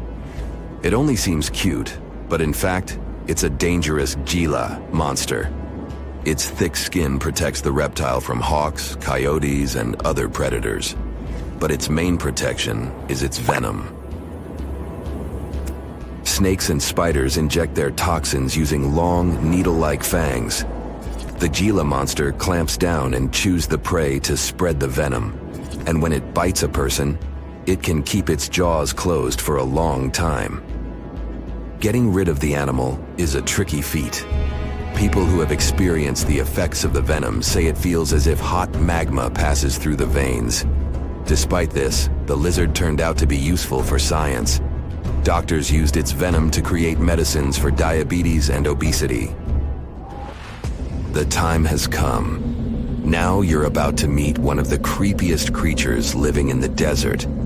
Be quiet and listen to the silence. Stand still. There's no one around. Suddenly, you hear some hissing coming from below. You lower your head and see it. A big yellow spider the size of a human palm with strong jaws and long legs hides in the shadow of your body. In horror, you run away from this monster, but it goes after you. It isn't easy to do it in this situation, but try to calm down. The creature isn't interested in you. It wants only your shadow to hide from the scorching sun. Anyway, it's better not to touch it. The powerful jaws of the camel spider can cause unpleasant sensations, to put it mildly. And, by the way, this creature isn't really a spider. Yeah, it belongs to the class of arachnids. but it's a separate species, Salpagid. It likes to bite. It's fearless and pretty aggressive. The spider preys on insects, lizards, rodents, and small birds. It can also move at a speed of 10 miles per hour. For their small size, this is very fast. You need to be a professional athlete to run away from it. Most often, you can find camel spiders in the deserts of the Middle East, but they also live in Mexico and the southwestern US. These runners are nocturnal and try to avoid the sun during the day, so they are always hunting your shadow. By the way, they got their name because they often hide in the shadows of camels. You won't hide from them during the day, but they will also want to come after you at night, especially if you make a fire. Salpugids always run to the light in the hope of eating something. Some species of these spiders make a hissing sound to scare their enemies away. Now, let's calm down for a second and leave the hot desert. We're going into the humid tropics of Tanzania. Under tree bark, fallen leaves, and in dark caves, you can meet one of the most terrifying creatures on Earth, a tailless whip scorpion. Imagine a big scorpion without a tail, with a flat body that looks like it has been pressed by something. It's similar to spiders, but has no venom glands and can't spin a web. This monster is silent and fast, but the scariest thing is its 2 front claws, twice as long as the creature itself. Any prey it catches will never escape. Life in a dark cave has spoiled its eyesight, so the whip scorpion tries to avoid sunlight.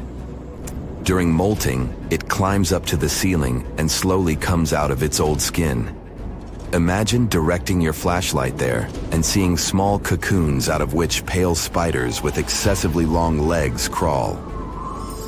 If you really meet it, be calm and slowly go away as far as possible. Be careful. The flat scorpion can crawl under your clothes in a second and bite you in the stomach. And that's not the worst part. Okay, this is a joke. This pretty guy is one of the shyest and most harmless creatures among spiders and scorpions. It's afraid of you and will never attack. Many consider it beautiful and keep whip scorpions in glass terrariums. If you want such a pet, carefully watch it so that it doesn't run away from its house. If it happens, it will be pretty challenging to catch it again. In a matter of moments, it can get under your bed or go through gaps in the floor. Then it'll go to your neighbor's apartment through a ventilation system and scare people there. Okay, how about one more scorpion? It's not as creepy as the other creatures in this video, but it's the most venomous scorpion in the USA. This is the Arizona bark scorpion. The problem is that you can see it in the desert, in your home, or in the yard. These dangerous venomous beasts crawl into rooms and often sting people. One time is enough to cause pain, similar to a bee sting, but someone with an allergy may experience paralysis, breathing problems, and other health issues.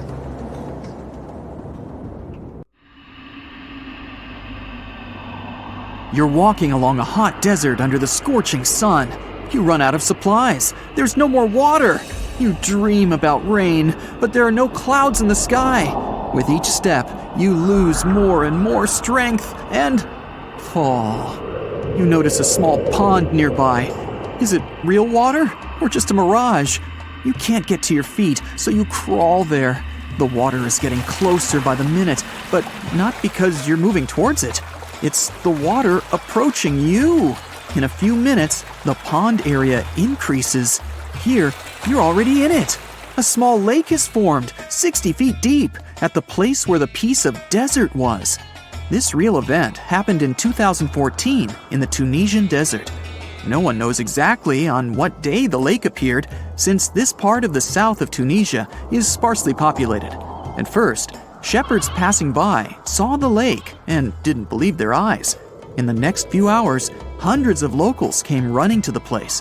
They began to swim, jumping into the water from the surrounding rocks. But a few days later, something strange happened to the lake. In the beginning, it was a crystal clear turquoise blue color, but then it turned dark green. People didn't attach any importance to this and continued to swim. They shouldn't have done that. The scientists and geologists arrived and immediately announced that it wasn't safe to swim in the lake. Muddy green water means the lake is stagnating. It's not refreshed, it's not fed by underground springs. Now the lake is filled with algae and a lot of harmful bacteria that can cause serious diseases. They also found out that this region of Tunisia is filled with huge deposits of phosphate. This substance can disintegrate and leave radioactive traces. The lake can be carcinogenic, toxic, and hazardous for any living organism. But people didn't worry about this too much. They walk in the middle of the desert, while the sun heats the air to 104 degrees Fahrenheit.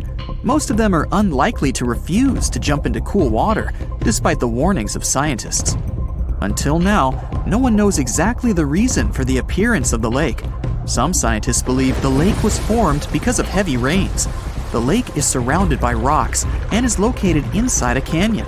The water could just accumulate after each storm. Some geologists think an earthquake was the cause of the lake. A small seismic activity provoked the rupture of the Earth's rock above the water table, and through this hole, all the water splashed out. And if this theory is correct, then the lake can be pulled back underground through cracks. This is the same as when you pull the plug out of a drain hole in a filled bathtub. Any small earthquake is like pulling the plug out. Therefore, if you find yourself in these places, don't swim in this radioactive lake. We're going to the Caribbean Islands region. Among the clear blue sea, you can find a unique lake. It's located on one of the paradisical islands. You may not even notice the lake right away. The entire territory may seem like a huge concrete platform, but the main thing is not to step on its surface. Pitch Lake is a lake filled not with water, but with liquid asphalt. This is the largest asphalt deposit in the world. Steam is coming from all over the lake as it's hot. The depth of this lake is 250 feet. An entire passenger Boeing could fit there in an upright position. The lake is not fully studied, but scientists believe there's a deep fault in the Earth's crust under it. A huge amount of oil seeps through it. It passes through various chemical compounds and turns it into the asphalt. According to rough estimates, there are about 10 million tons of hot material inside this place. Theoretically, no life can exist in such conditions, but scientists have discovered a colony of microbes. Somehow, these creatures have learned to survive here. This also suggests that life outside of our planet may exist. The largest moon of Saturn, Titan, has many hydrocarbon lakes on the surface. And if the simplest forms of life appeared among 1 million tons of molten asphalt here on Earth, then nothing prevents them from appearing on Titan. We're going to Indonesia, to the island of Java. You need to climb a large volcano to see the next phenomenon. The volcano is overgrown with grass and trees, but it doesn't seem to be sleeping. Smoke is pouring out of its mouth. You climb to the top and see a clear lake instead of boiling magma. The blue sky is reflected in its bright turquoise surface. But don't try to jump there. This lake is filled with acid. The magma inside volcanoes comes from the deep bowels of the Earth's crust. The incandescent liquid consists of many molten metals and chemical compounds, and the lake is filled with particles of these metals. In addition, the volcano emits sulfur dioxide gases. When they combine with metals, they form a beautiful turquoise color. You'd better come back here at night. In some places, a lot of sulfur is concentrated. These accumulations come out of the lake and come into contact with the air. When this happens, everything around bursts into bright blue flame. It's safe to observe this from the side, but don't get too close. Nearby, on this island, there's another acid lake.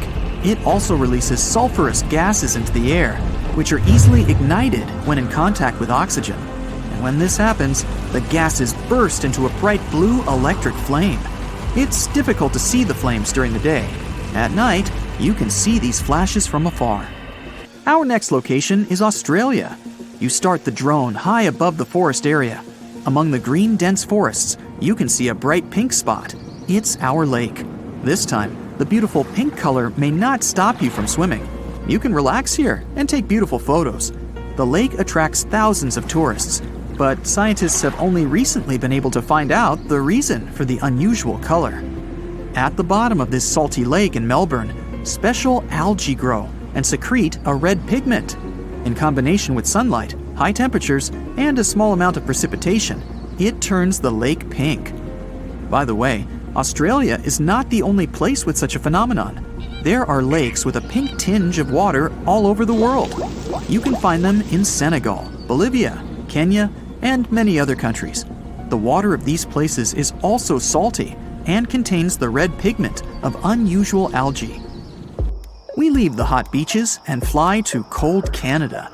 Here, we see a frozen Lake Abraham. We step on the ice and notice huge frozen bubbles inside. They resemble jellyfish, and there are thousands of them there. This is methane. It's a highly flammable substance. The grass, leaves, pieces of trees, and any organic substances that fall into the lake become food for a lot of bacteria that emit methane. Upon contact with frozen water, methane turns into tens of thousands of frozen balls. When the ice melts, the bubbles burst and sizzle. This phenomenon can also be observed on some shores of the Arctic Ocean. There, the size of the bubbles can reach several times more than balloons. It's a beautiful sight, but it's not safe, since methane ignites when it contacts with air. We're in the coldest place of our journey. It's Antarctica, near the driest desert on Earth. A dry place doesn't mean it has to be hot. It's an area with minimum precipitation. The desert isn't sand and cacti, but a place where almost no living life inhabits. Some areas of Antarctica meet these two criteria. However, in this icy desert, you can notice a tiny lake. Its depth is only a few inches. Technically, it's a pond, but the most amazing thing is that it stays in a liquid form.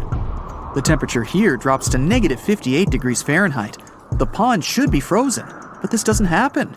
Don Juan Pond is one of the saltiest reservoirs on the planet. The amount of salt here doesn't allow the water to freeze. Scientists have been studying this lake for more than 60 years, but they still can't find out the exact reason for the appearance of water here. The freezing temperatures of the Arctic Circle, intense off-road driving in the searing heat of the Sahara Desert, not to mention wild animals that are ready to pounce without warning. That's what a journey of a giant block of ice looked like. The thing was moved from the Arctic Circle all the way to the scorching equator in the back of a pickup truck. Rewind back to 1959, when the world was going through some tough times and a cola cost you a nickel. Radio Luxembourg presented its listeners with a challenge. It was to transport 3 tons of ice from the Arctic Circle to the equator. Anyone could take part in this adventure. The only condition, and a tough one at that, was that no refrigerator could be used throughout the journey. To make things even spicier, they offered a reward for those who could do it. A whopping 50,000 francs for each pound of ice that remained at the end of the journey, which would be around $9,000 per pound these days. And if someone managed to deliver the entire block, they could get around $50 million. As soon as the challenge was announced, the guys from the radio just kicked back and waited for the laughs to pour in. But Börje Notvik wasn't laughing. At that time, he needed money to develop his business, which was manufacturing glass wool insulation. If the man succeeded, he could help his family and employees. So, his company, Glasvat, based in Norway, took on the challenge and surprised everyone around, especially the radio station. It seemed to be an impossible task. No one had ever accomplished such a feat. The total distance was around 5,000 miles, all in the boiling sun. It would probably melt the entire ice block even before it reached the shores of Europe. But Börje was a smart man and had a brilliant plan up his sleeve. The radio company figured out what the man was going to do. They realized how much they would lose if he were to succeed. The result? They canceled the entire money reward. When Börje heard of the news, he was at a loss. He'd already gone to the Arctic Circle and prepared to excavate some ice. Luckily, before he knew it, the situation gathered so much media attention that sponsors from 8 different countries lined up to support Notvik's journey. Famous petrol company Shell provided his expedition with fuel, and transport manufacturer Scania gave them a pickup truck. Börje Notvik and his team started to cut through ice. Of course, they couldn't get a single piece that would weigh 3 tons. That's why they chopped up several 450-pound blocks of ice, and then they transported all those pieces by helicopter to the town center. Then they melted them together to create a giant chunk of ice. After that, the ice was supposed to be placed in the back of a large pickup truck, but it wasn't enough to prevent it from melting, and the team couldn't use any methods of refrigeration. Burrier decided to put the ice in a specially constructed iron container, insulated with glass wool and wood. It would keep the ice more or less intact without breaking the rules of the challenge. It was a very clever way of insulating. Glass wool is made of melted glass fibers. The air gets trapped between the thin glass strands and can't flow out. This way, there are no dramatic temperature changes. Along with the massive chunk of ice, the truck also carried around 650 pounds of medicines. They had to be delivered to a hospital that was on the way of the expedition. On February 22, 1959, the epic journey across the continents began. It started in Norway. Then the team traveled through Copenhagen, Hamburg, Brussels, Paris, and Marseille. In Europe, almost everyone knew about the unusual journey. Notvik and his people were greeted with cheers and claps as they drove through large cities and small towns. The roads were well paved and weather conditions didn't bring any problems. News spread even further south when the expedition reached Paris. By that time, they'd already become celebrities. The police even escorted them through some of the busiest streets to make way for the truck carrying the ice. The mayor invited Burrier and his team for lunch. The ice was in good condition until it arrived at the port of Marseille. That's when things started to look challenging. The team had to use a crane to lift the pickup truck and load it on the ship. It was supposed to take them to the coast of Algeria. Notvik and his people realized they were about to start the most difficult part of the trip. Bye-bye to the cool landscapes of Europe. They'd have to endure the scorching sun of the desert before being able to finish their trip. Soon enough, they were on their way to the final destination, but the ice was melting away much faster than before. That's why the expedition had to move at an ever-increasing speed. But it turned out to be challenging.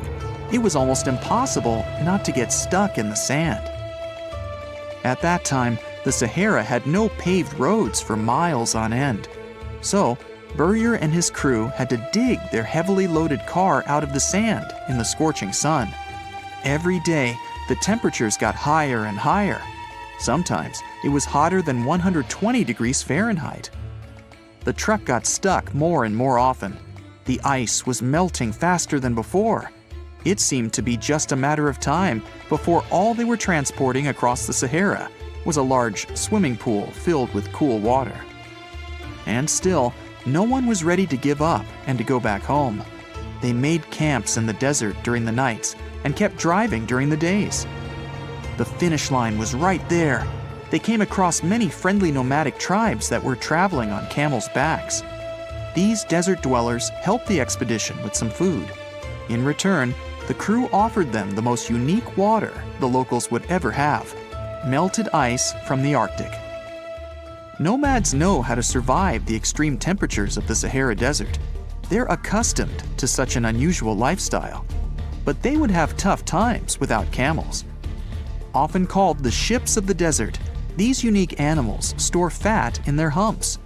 When camels can't find any food or water in the desert, they turn this fat into energy. Anyway, after many days under the burning sun, Notvik and his people finally left the desert and entered the jungle of Gabon. Soon, they reached Libreville, their final destination. Many locals gathered around to witness history in the making, and one of the most bizarre road trips ever. The ice was still in one piece, Burrier and his crew were in one piece, and it only took them 27 days to get from Norway to Libreville. Not bad. But the main question was how much ice had melted away. They weighed it and did all the necessary calculations, and then their jaws dropped. At the beginning of their journey, the weight of the ice block was 6,700 pounds, but now the ice measured to be 6,000 pounds, which meant that only around 700 pounds of ice had melted away, even after it had traveled halfway across the world through different countries and different climates. The whole world was shocked to find out about the outcome of the expedition. Apparently, if you transported a giant block of ice from the Arctic Circle to the equator, you'd only lose 11% of that ice along the way. Notvik gave most of the ice to the locals. These people had never seen or touched frozen water before. The rest of the ice was flown back home to Norway. It was then used for the drinks at numerous press conferences. The return journey was much easier. The members of the expedition simply flew back by plane. Charles de Gaulle, the president of France at that time, offered to personally greet them in Paris if they drove back by truck. But the exhausted team declined. Nothing would make them drive through the desert again. The journey was a success, even though there was no reward money for the challenge. The expedition reached its goal, and Burrier attracted worldwide attention to his company and its products.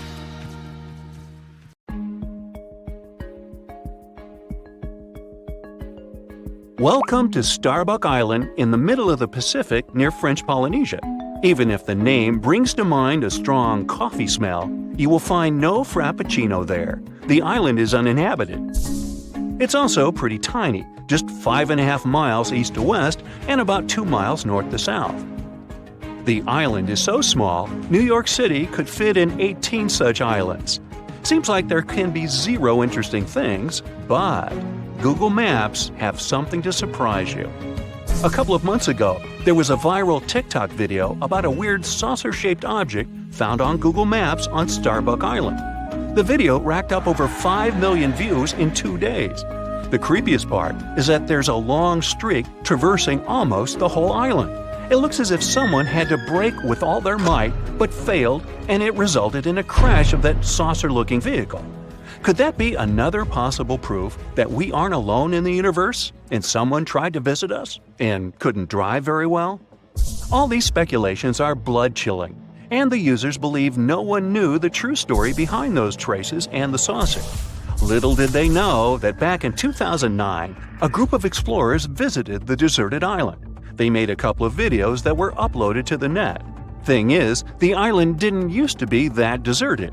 In the 19th century, Starbuck Island was used for guano mining. A tiny clarification here. Guano is bird and bat droppings. Yeah, droppings mining doesn't sound quite convincing, but guano is rich in phosphates, and phosphates have a lot of uses and can be used as fertilizers. So, since there were some people on that island, they had to construct a sort of temporary settlement, which they did. Now, back to Google Maps. Do you see that angle?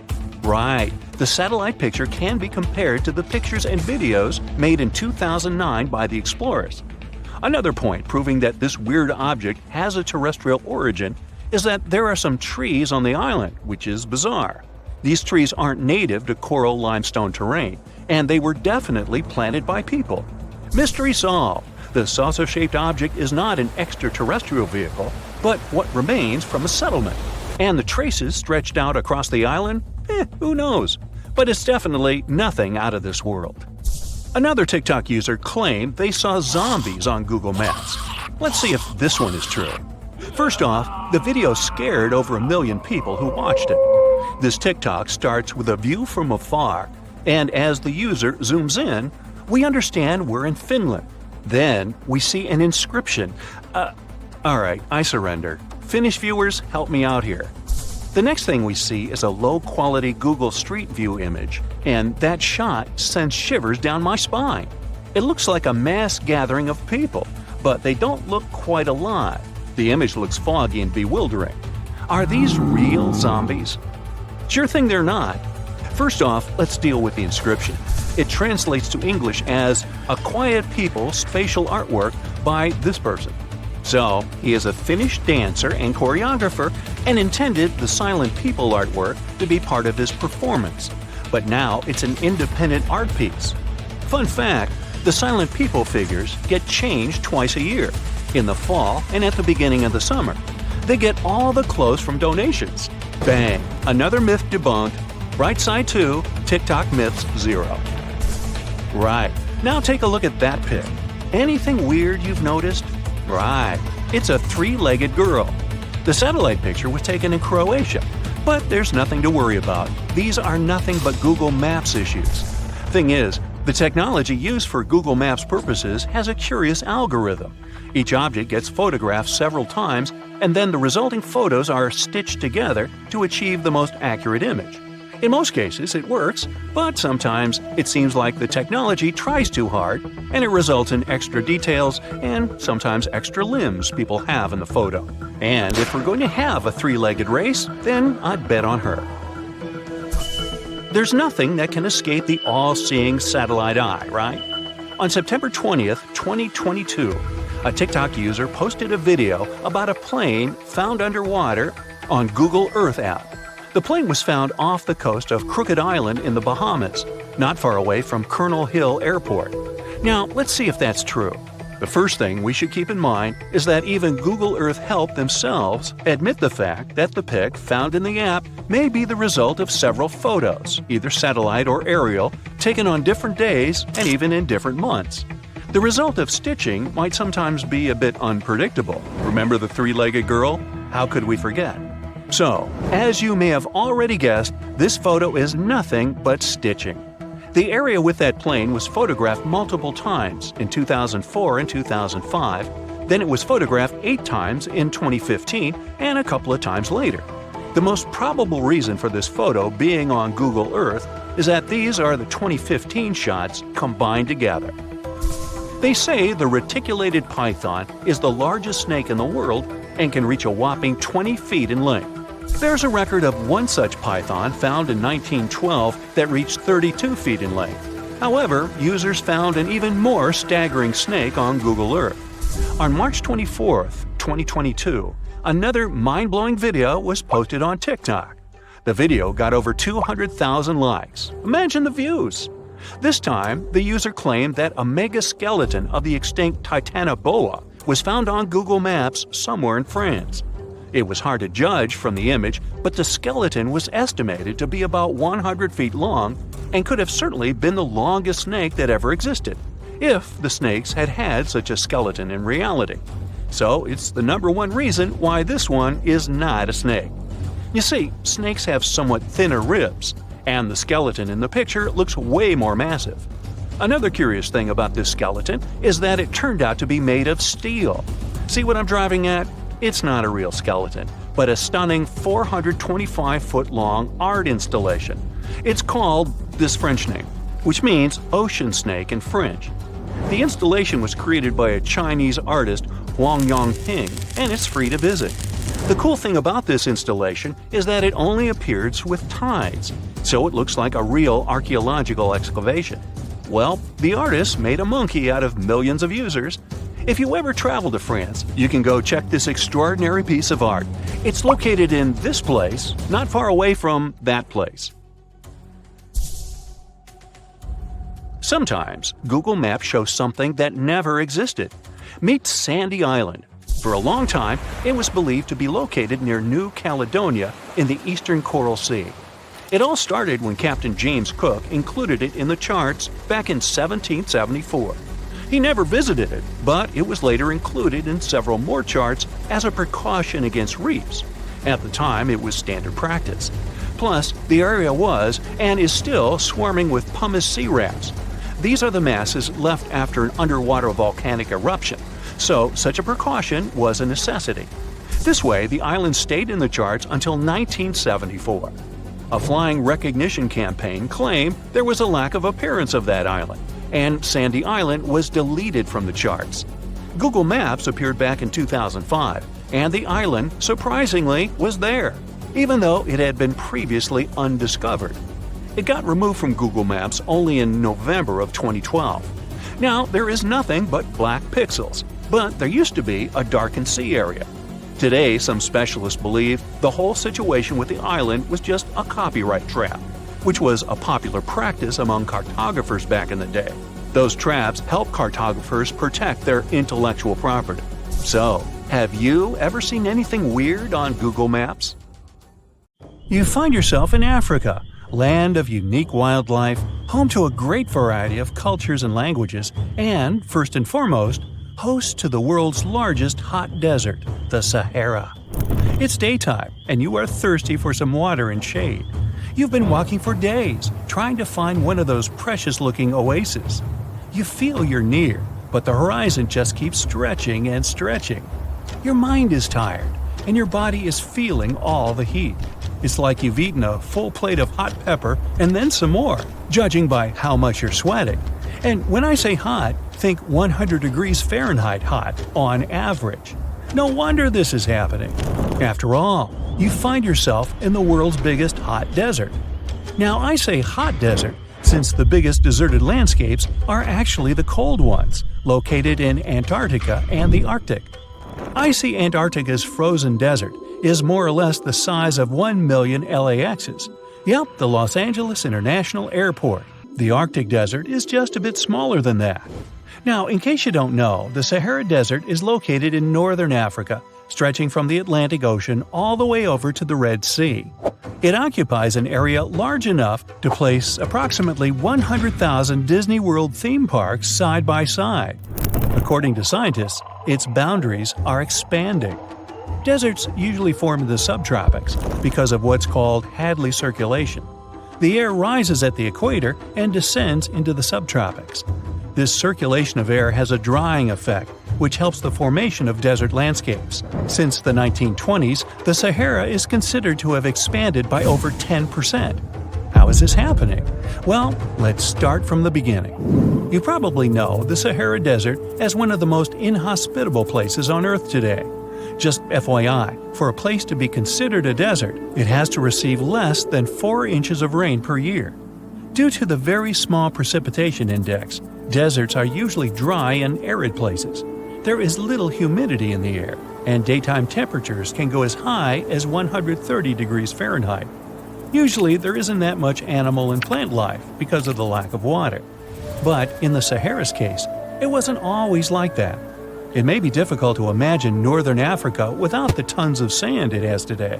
But about 20,000 years ago, the Sahara was actually one big oasis. Recent discoveries show clear evidence of what the scientists now call the Green Sahara. In the mid-1800s, a German explorer crossing the Sahara encountered some paintings and engravings that nomad artists had left behind. What he saw in those paintings looked nothing like his actual surroundings. Instead of an arid landscape with only camels and desert vegetation, the rock paintings depicted jungle animals like giraffes and hippos. There were even images of livestock and grazing animals such as cattle and sheep, something that seems impossible for modern-day Sahara. Artists usually draw what they see around them, so this finding really intrigued the German explorer. The drawings were so detailed that the artists must have had close contact with those animals. You can find this rock art spread out in the northern part of the African continent, from western Sahara to Saudi Arabia. Geologists soon took a keen interest in this and found the first clues to what this could mean. They have been able to confirm that, in fact, northern Africa was once much wetter. They found evidence from nearby deep-sea sediment off the coast of Mauritania. Sampled cores of underwater sand and mud, known as Saharan dust flux, show geologists that, indeed, a green Sahara was possible. The more dust is blowing off of the desert and into the bottom of the ocean, the drier the climate in the region. The sediment cores show that there was much less dust, only half as much, coming off northern Africa during the humid period. This period has to do with Earth's natural cycles. Normally, the Earth rotates at a tilt of 23.5 degrees, but this angle is not consistent and changes over time. Earth's tilt is responsible for the amount of sunlight each hemisphere receives. It affects several ecosystem functions on the planet. During the time of the Green Sahara, the Earth received between 4 and 8% more sunlight than it does today. So when the Earth tilted about 20,000 years ago, the northern hemisphere received more direct sunlight, which affected humidity levels in the region. As the northern hemisphere got warmer, this affected monsoon activity, more specifically, the West African monsoon. Monsoons are wind systems that affect a region's rainfall index and humidity levels. As a part of the globe gets warmer, it allows for more air to rise. It combines with the wind to draw moisture up into the atmosphere. Little by little, northern Africa also became wetter. The increased moisture made the Sahara so wet that there were actual bodies of water in the region. As vegetation grew, the plants held onto moisture better than bare sand could. There is evidence of natural basins throughout the Sahara and lakes so big they would fit all of the U.S.'s Great Lakes inside of them. Archaeologists uncovered evidence of vibrant societies in what are now arid areas. It looks like ancient cultures were able to take full advantage of the African humid period. According to researchers, the human population peaked across the Sahara about 9,000 years ago. There are traces of fireplaces, hunting tools, fishhooks, and even mounds of fish bones. Records show that there have been over 230 green periods over the span of 8 million years. Solar radiation is always changing due to natural orbital cycles. That's why Earth will most certainly see another green Sahara moment. It might be thousands of years from now, but it will happen. The same way the Sahara turns green, it turns yellow again. Let's put it like that. All it takes is a significant axial tilt and a few years of readjusting. However, another phenomenon is calling the attention of scientists now. Recent studies by the National Science Foundation from the University of Maryland show the Sahara has expanded 10% over the past 90 years. This phenomenon is called desertification, which literally means fertile land turning into desert land. The Sahara Desert is now advancing into the semi-arid region of Sahel. In 1950, this region was home to 31 million people. Today, its population is over 100 million people. This rapid population growth has largely contributed to the Sahara's expansion. Farmers that were once nomads began settling down. Land usage grew more intense, aiding in weakening the soil. The demand for food has caused an overcropping of the land, so even more of it is turning into the desert now. The study also shows that natural climate cycles can affect rainfall in the Sahara and the Sahel. Scientists affirm that all deserts fluctuate, not only the Sahara. A desert's boundary may expand in the dry winter and contract during the wetter summer. South of the Sahara lies the Chad Basin.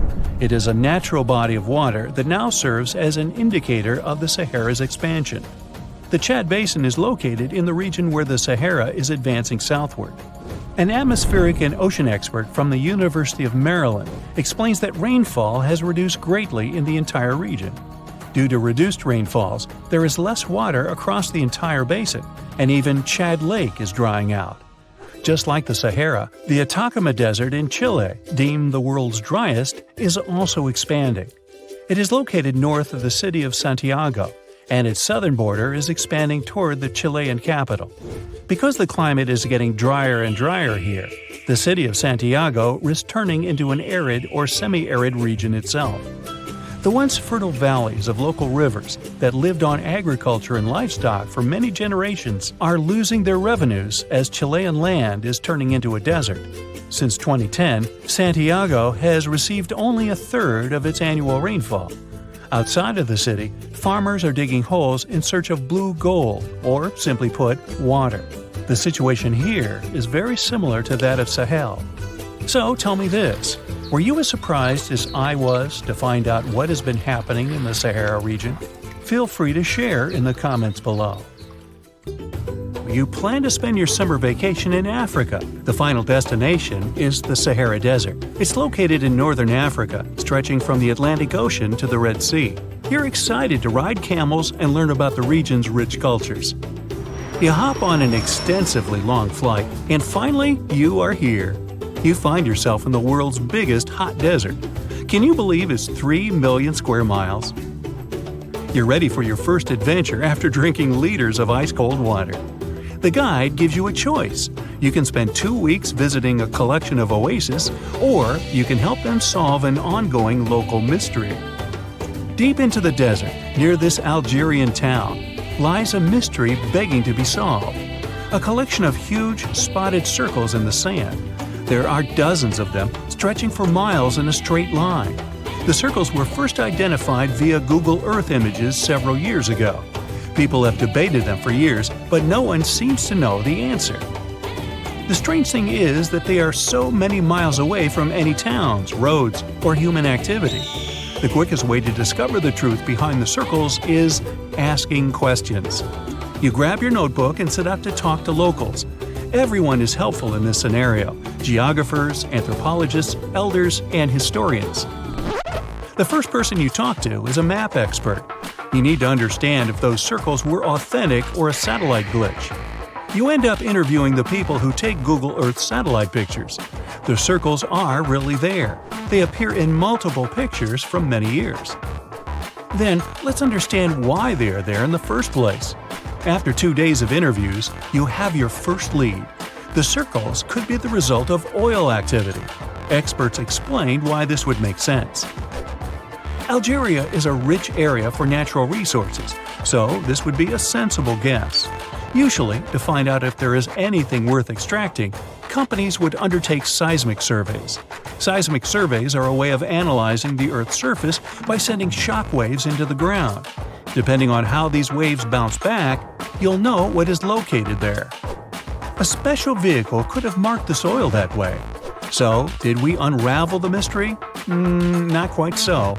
As you know, the Sahara Desert is one of the driest areas on the planet. The average high temperatures in summer are over 104 degrees Fahrenheit. To survive there, people need to find ways of accessing water. So, these circles could be a kind of ruin or leftovers from ancient water wells. Again, I'd say this is a sensible guess. Ready for some fact-checking? Some anthropologists agree that these circles could be ancient fogueras. Foguera is the name of a 2,500-year-old style of irrigation system, usually found in northern Africa. It is also known as a qanat in other places in northern Africa. Locals would dig a deep well at an elevated point, deep enough to tap into underground water. They would then dig parallel shafts at regular distances. Then they would dig an underground channel that connected the city to the well. Solely with the help of gravity, water would run from the well to the city. This traditional technology provided water for crops, livestock, and humans. Now, let's say these wells made human-made oases possible. Even the closest municipality name was an indication that this could be true. The name Fogueret Essaouira is actually named after Fogueras, these ancient wells. Now, this lead was proving to be very accurate. You decide to travel over there to see for yourself. You take a local bus, sit back, and enjoy the ride. The landscape in northern Algeria is filled with ancient-looking towns. You even see ruins of wells along the way, on the outskirts of smaller cities. Opening Google's satellite images, you can see the qanat's markings on the ground, a series of holes running down several miles. But as soon as you arrive, you find out you were wrong. Dale Lightfoot, one of the world's leading experts on qanats, said that the circles were definitely not qanats. Even the satellite images confirm this difference. Uh-oh, we were so close! Apparently, qanats or fogueras would not run down a straight line. They wouldn't be shaped like circles. Another clue that this wasn't the case was that there were no towns at the end. The circles were really far away from any human activity, and qanats were explicitly built to provide water for human settlements. Well, it sure was a good try. You almost gave up on this mystery when you decided to take one more field trip. It was days of preparation, pick up cars, food, equipment, all so that the mystery of the Sahara circles could be unraveled. On the first day, you drove over 99 miles into the desert. You were always curious to see what this part of the world looked like. Over there, you see nothing but mustard yellow dunes. The night sky is pretty decent though. You can see the entire Milky Way with your own eyes. You set up camp and sleep under a canopy of stars. The next day, tension grows. There's no cell reception. Oh dear. But thankfully, you added the coordinates of the circles to your Google map. And surprise, the offline mode works out there. You follow the coordinates, but it leads you astray. You start to get nervous, thinking this was all in vain. But you and the team get into the car and drive a few more miles past the coordinates on your phone. After a very bumpy ride, you can't believe your eyes. There it is, an enormous crater dug on the sand, surrounded by 12 smaller holes. From up high, it looks like a clock, without the pointers, of course. On the ground, they're very faint, so faint you almost miss them. Searching the area, you notice all the holes had something similar: metal wires, thin wires that you can pull from the ground. They're buried deep, so you start digging. An object starts to reveal itself. Uh-oh, it looks like old dynamite. This certainly surprises you. Better stop digging to avoid any accidents. At the end of the survey, you feel satisfied, but still curious. What could all this dynamite mean? And who put it there? What comes next is the turning point of your adventure.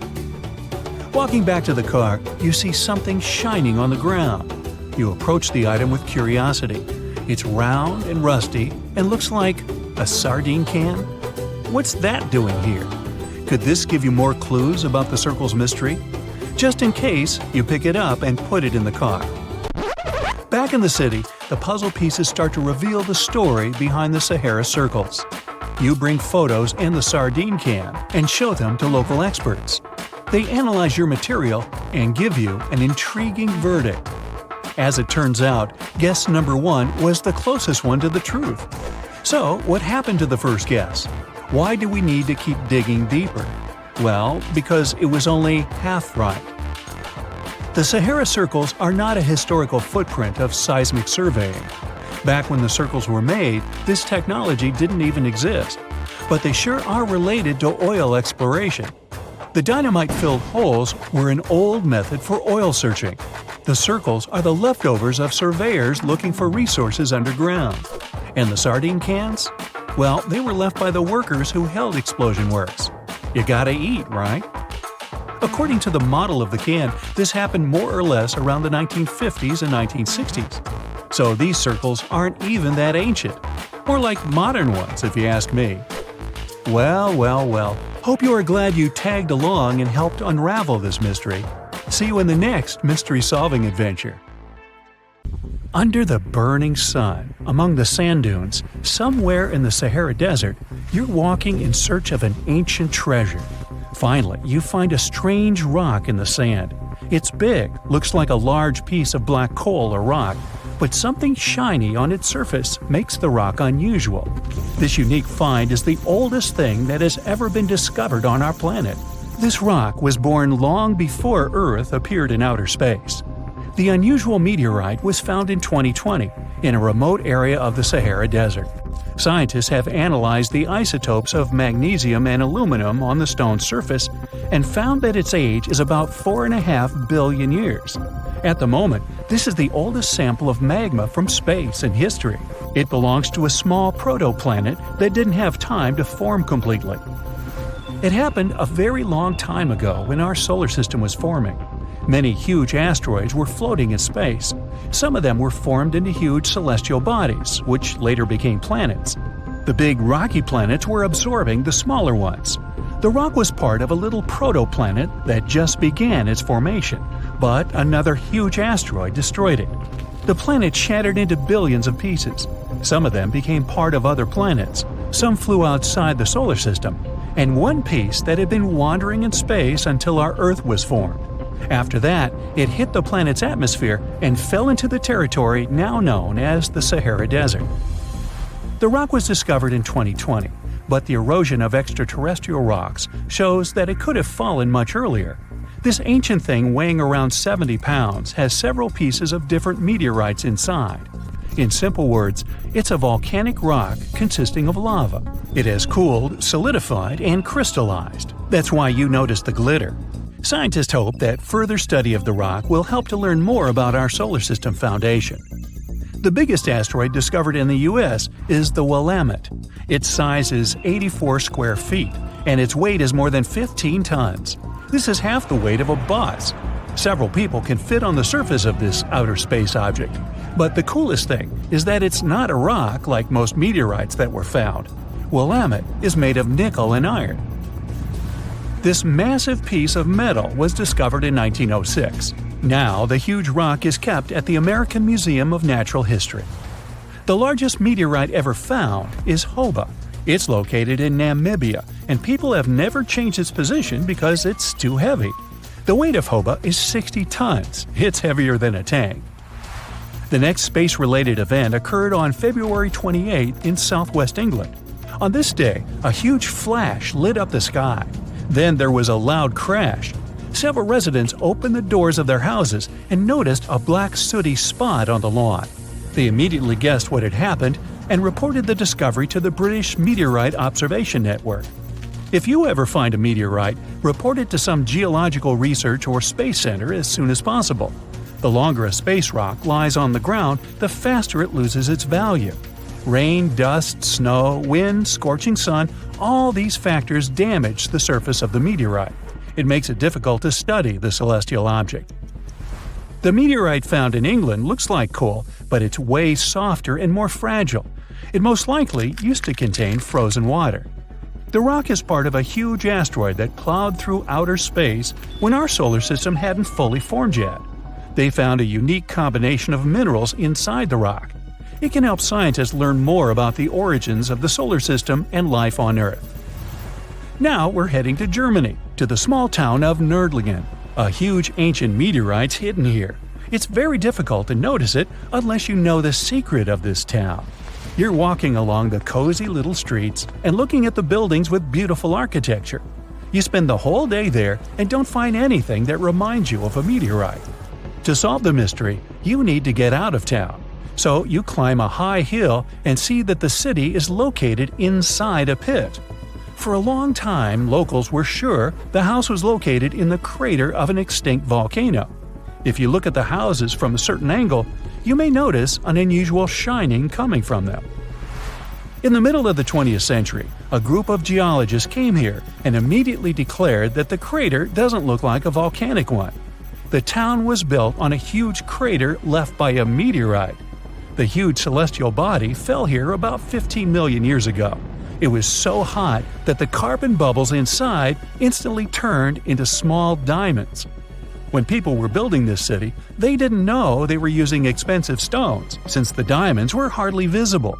The locals never attached importance to the fact that the city walls shine unusually in the sun. Now they believe this place was built from diamonds that had fallen from the sky. Our next stop is in the UK again. This time the rocks are of an earthly origin. The famous Stonehenge. People place circles of rocks here in a certain order. Everyone knows about this archaeological monument, but no one knows the reason for its creation for certain. Another construction built out of mysterious rocks was discovered just 2 miles away. It's called Superhenge. It's bigger, heavier, and takes up more space. Each plate here is 15 feet, which is about the height of 2 floors. Once, the stone stood vertically and formed a huge semicircle. But someone pushed the stones over about 4,500 years ago. It was a college prank. No, not really. That's why they couldn't be detected for a long time. Scientists still can't solve the mystery of Superhenge, but they believe the standing vertical stones were part of some huge monument. Some other amazing rocks are located in the south of Costa Rica. There are big ones, the size of a human, and there are smaller ones, the size of bowling balls. And they all have a perfectly round shape. These giant rocky spheres were created by people. It must have taken years of polishing using stone tools to get the perfect round shape. These balls are incredibly heavy, but can easily roll like a basketball. All the rocks are of a different age. Some of them were created about 2,500 years ago. Most of them are made of molten volcanic magma. Until now, scientists don't know for what purpose these stones were used. They were found in different parts of Costa Rica, near big cities. It's possible that ancient civilizations installed them specifically to show the greatness of local kings. Also, many experts believe the rocks were used as a tool for studying astronomy. The people who knew their purpose of the rocks had disappeared, and the history of the stones was lost along with them. Let's finish our journey with the coolest archaeological find. You're walking through the desert of Peru and climbing a low hill. You look down and notice the surface of the hill is covered with strange lines. You walk far away and see a huge cat on the hill. Such a drawing is called a geoglyph. Its length is around 120 feet, which is about half the size of a Boeing commercial jet. Archaeologists discovered the giant cat in 2020 and found out that it had been created somewhere between 200 and 100 BCE. This huge drawing is part of a mysterious group of different pictures. In addition to the cat, there are other animals, plants, and fantastic figures. All of them were found in the desert of Peru. The kitten was found by chance. Archaeologists didn't see it at first because natural erosion on the hillside had almost erased the silhouette. Octopuses have 3 hearts. 2 of them pump blood to the gills, while the bigger heart circulates blood to the rest of their body. They also have 9 brains. There's the large central one, but also each of their 8 arms has a mini brain of its own, which is why they can act independently. Since each arm has its own brain, the central brain only needs to send a higher level signal to the arm. Things like, move to that nearby crevice, there might be a crab hiding inside. In the case of humans, the brain would guide and take control of each movement of our legs and arms. And with an octopus, arms act almost independently on their way to the crevice. It also tastes and feels with the suction cups on it. Since their arms are so independent, an octopus doesn't actually know where they are unless it sees them. The human body has an ability called proprioception. Thanks to it, we know where our arm is, even if we hold it, let's say, behind our back. 1816 is known as the year when summer didn't come. In April 1815, there was a massive explosion on Mount Tambora in Indonesia. It sent enormous clouds of volcanic ash up into the atmosphere. The majority of the northern hemisphere got covered with a shroud of dust and dirt and kind of refused to settle. In June of the following year, the cold winter didn't just come to an end. Frost damaged crops and snow and rain persisted during the whole summer. In Iceland, you'll find some of the most breathtaking sceneries on our planet. Jagged mountains, fjords, hot geysers, ice fields carved into the landscape. Stunning yet intriguingly black sand beaches, such as Reynisfjara Beach. Most of the sand on beaches is generally formed from rocks that have broken down because of weather changes and erosion through thousands or even millions of years. And on Reynisfjara, the sand is a striking black color, and that's because of volcanic activity. Lava came out of an erupting volcano, got to the surface, cooled, and then hardened in the Atlantic Ocean, creating such a fascinating black hue. This beach is so magically stunning, but it's also very dangerous because of its sneakier waves. That's when a few smaller waves join together into a single, really big one. This phenomenon can happen when ocean currents force waves together, or in the case of Reynisfjara, when such waves come from an offshore underground cliff and get an even stronger pulling effect. Considering the ocean's low temperatures too, it's definitely better to just take pictures from a safe spot. Some trees talk to each other, not the way we do, of course, but, for example, acacia trees that grow over the African savanna can warn each other if there's something dangerous coming. When some animals, such as antelopes, gobble up its leaves, the tree immediately starts producing more tannin, which is toxic to animals. They also emit a special type of gas that travels through the air and warns other trees they should protect themselves too. You're stargazing, such a chill night, and then a flash of bright light streaks through the night sky. A shooting star, so cool. But what we see is not actually a star, although we call it that way. They're meteors, which are basically small chunks of dust and rock moving through space. As they're passing through our atmosphere, they cause something called friction when one thing rubs against another, and that's why they glow. Also, the friction causes heat. Dust and rocks get extremely hot as they fly through the atmosphere, and the heat makes them glow until the moment they burn out and turn into what we call the shooting star. Sunsets in deserts are extremely beautiful because of the spectacular colors they produce a bit more than elsewhere. Sunlight consists of various shades of the color spectrum. When the sun is high in the sky, these colors mix together and our eyes see them as white.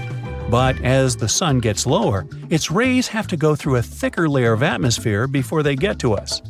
The atmosphere then scatters shorter wavelengths of light, like blue and purple, before we can even see them.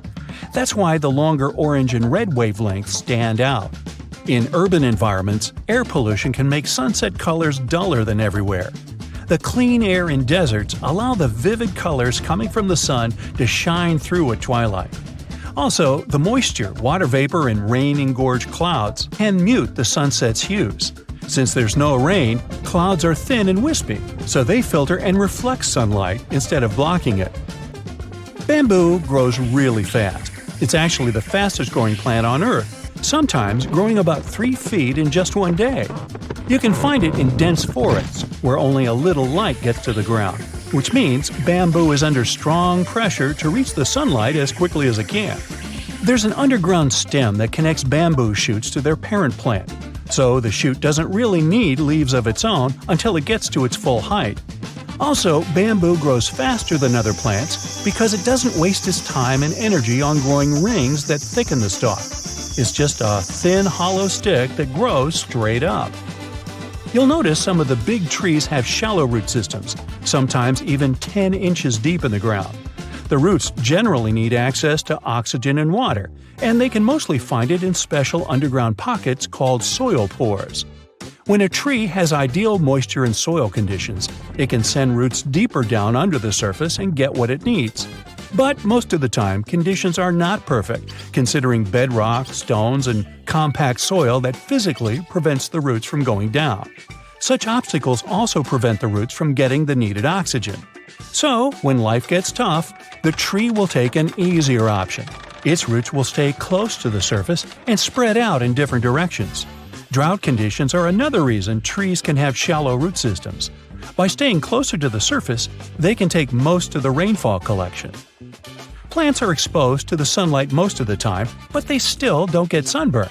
They appeared on land about 700 million years ago, and one of the key things they needed to survive was something that would protect them against the ultraviolet rays coming from the sun. Those in the sea had seawater as protection.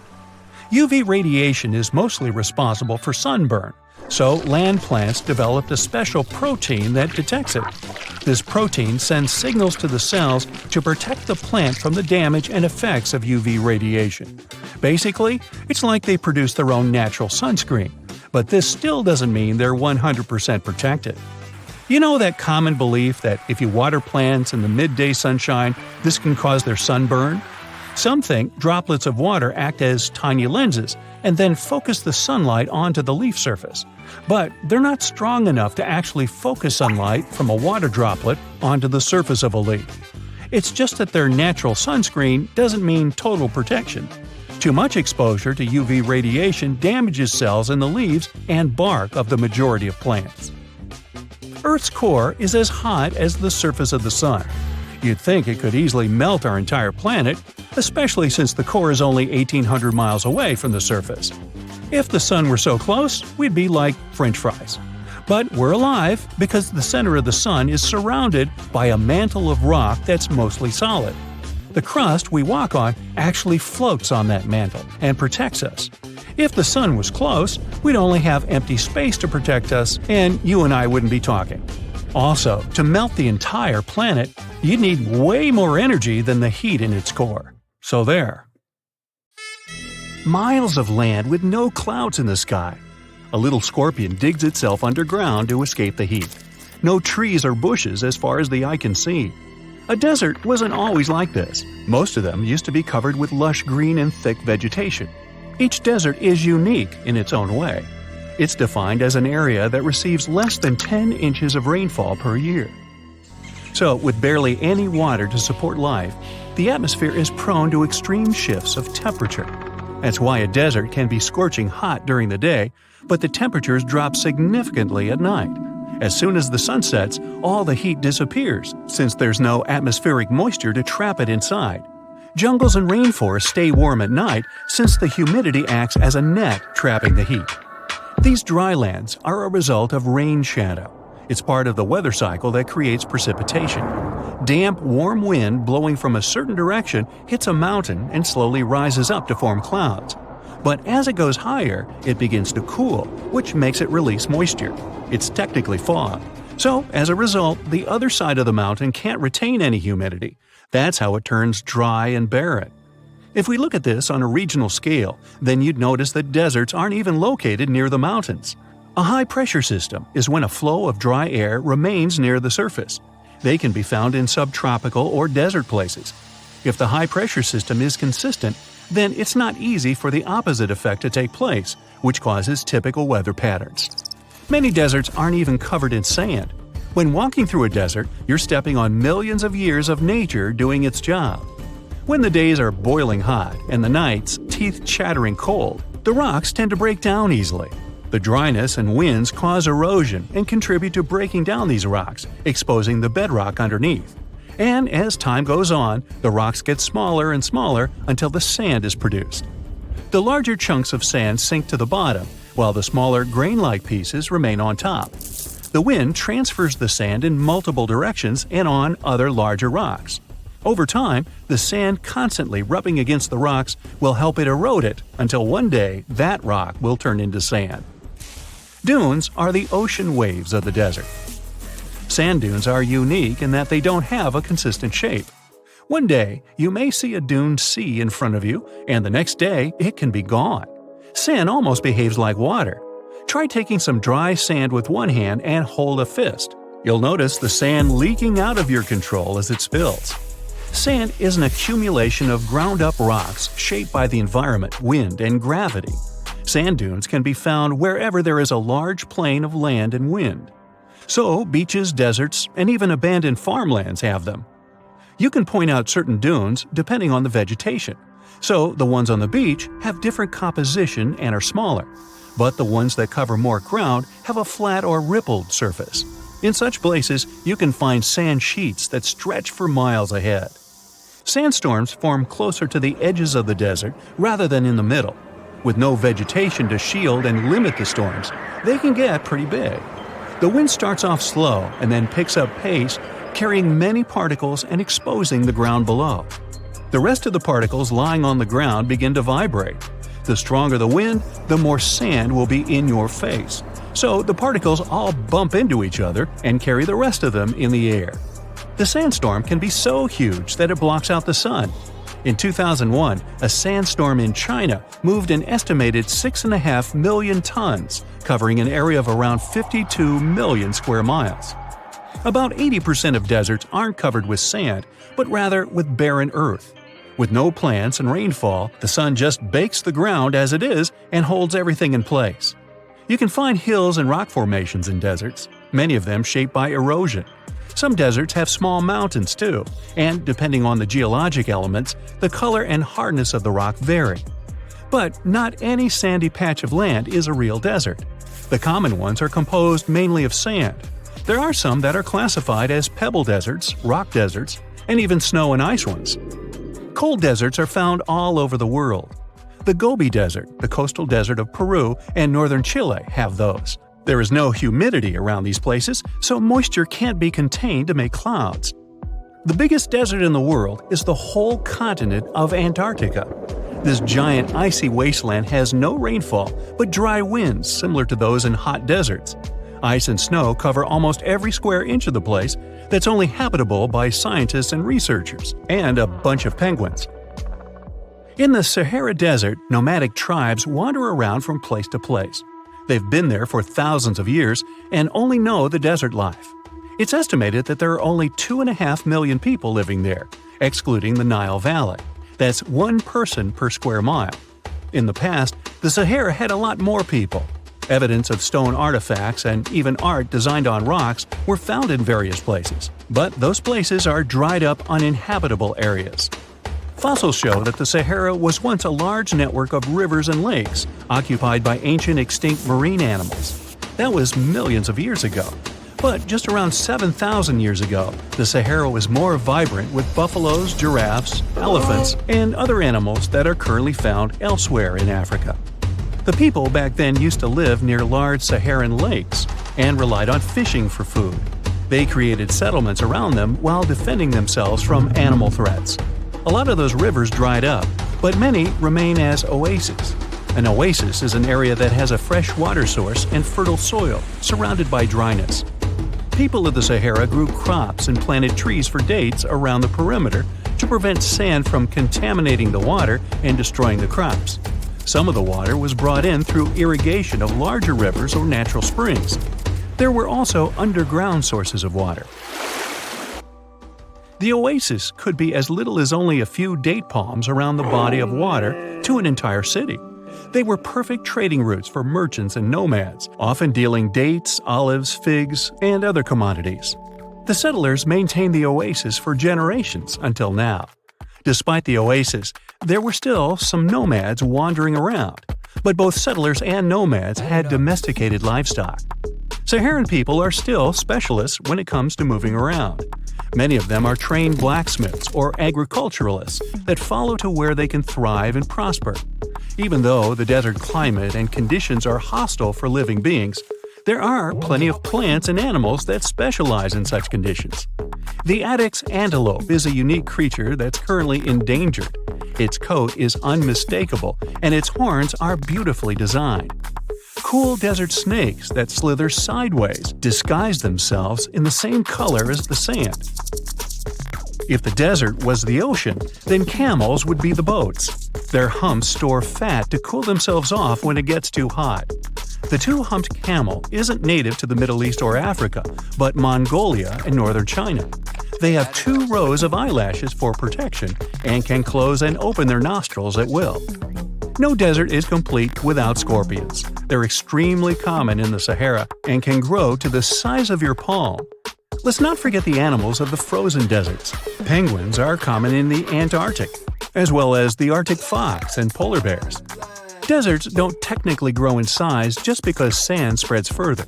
It works when the ecosystem takes over another land by decreasing vegetation and removing the fertile soil, and then you have more desert.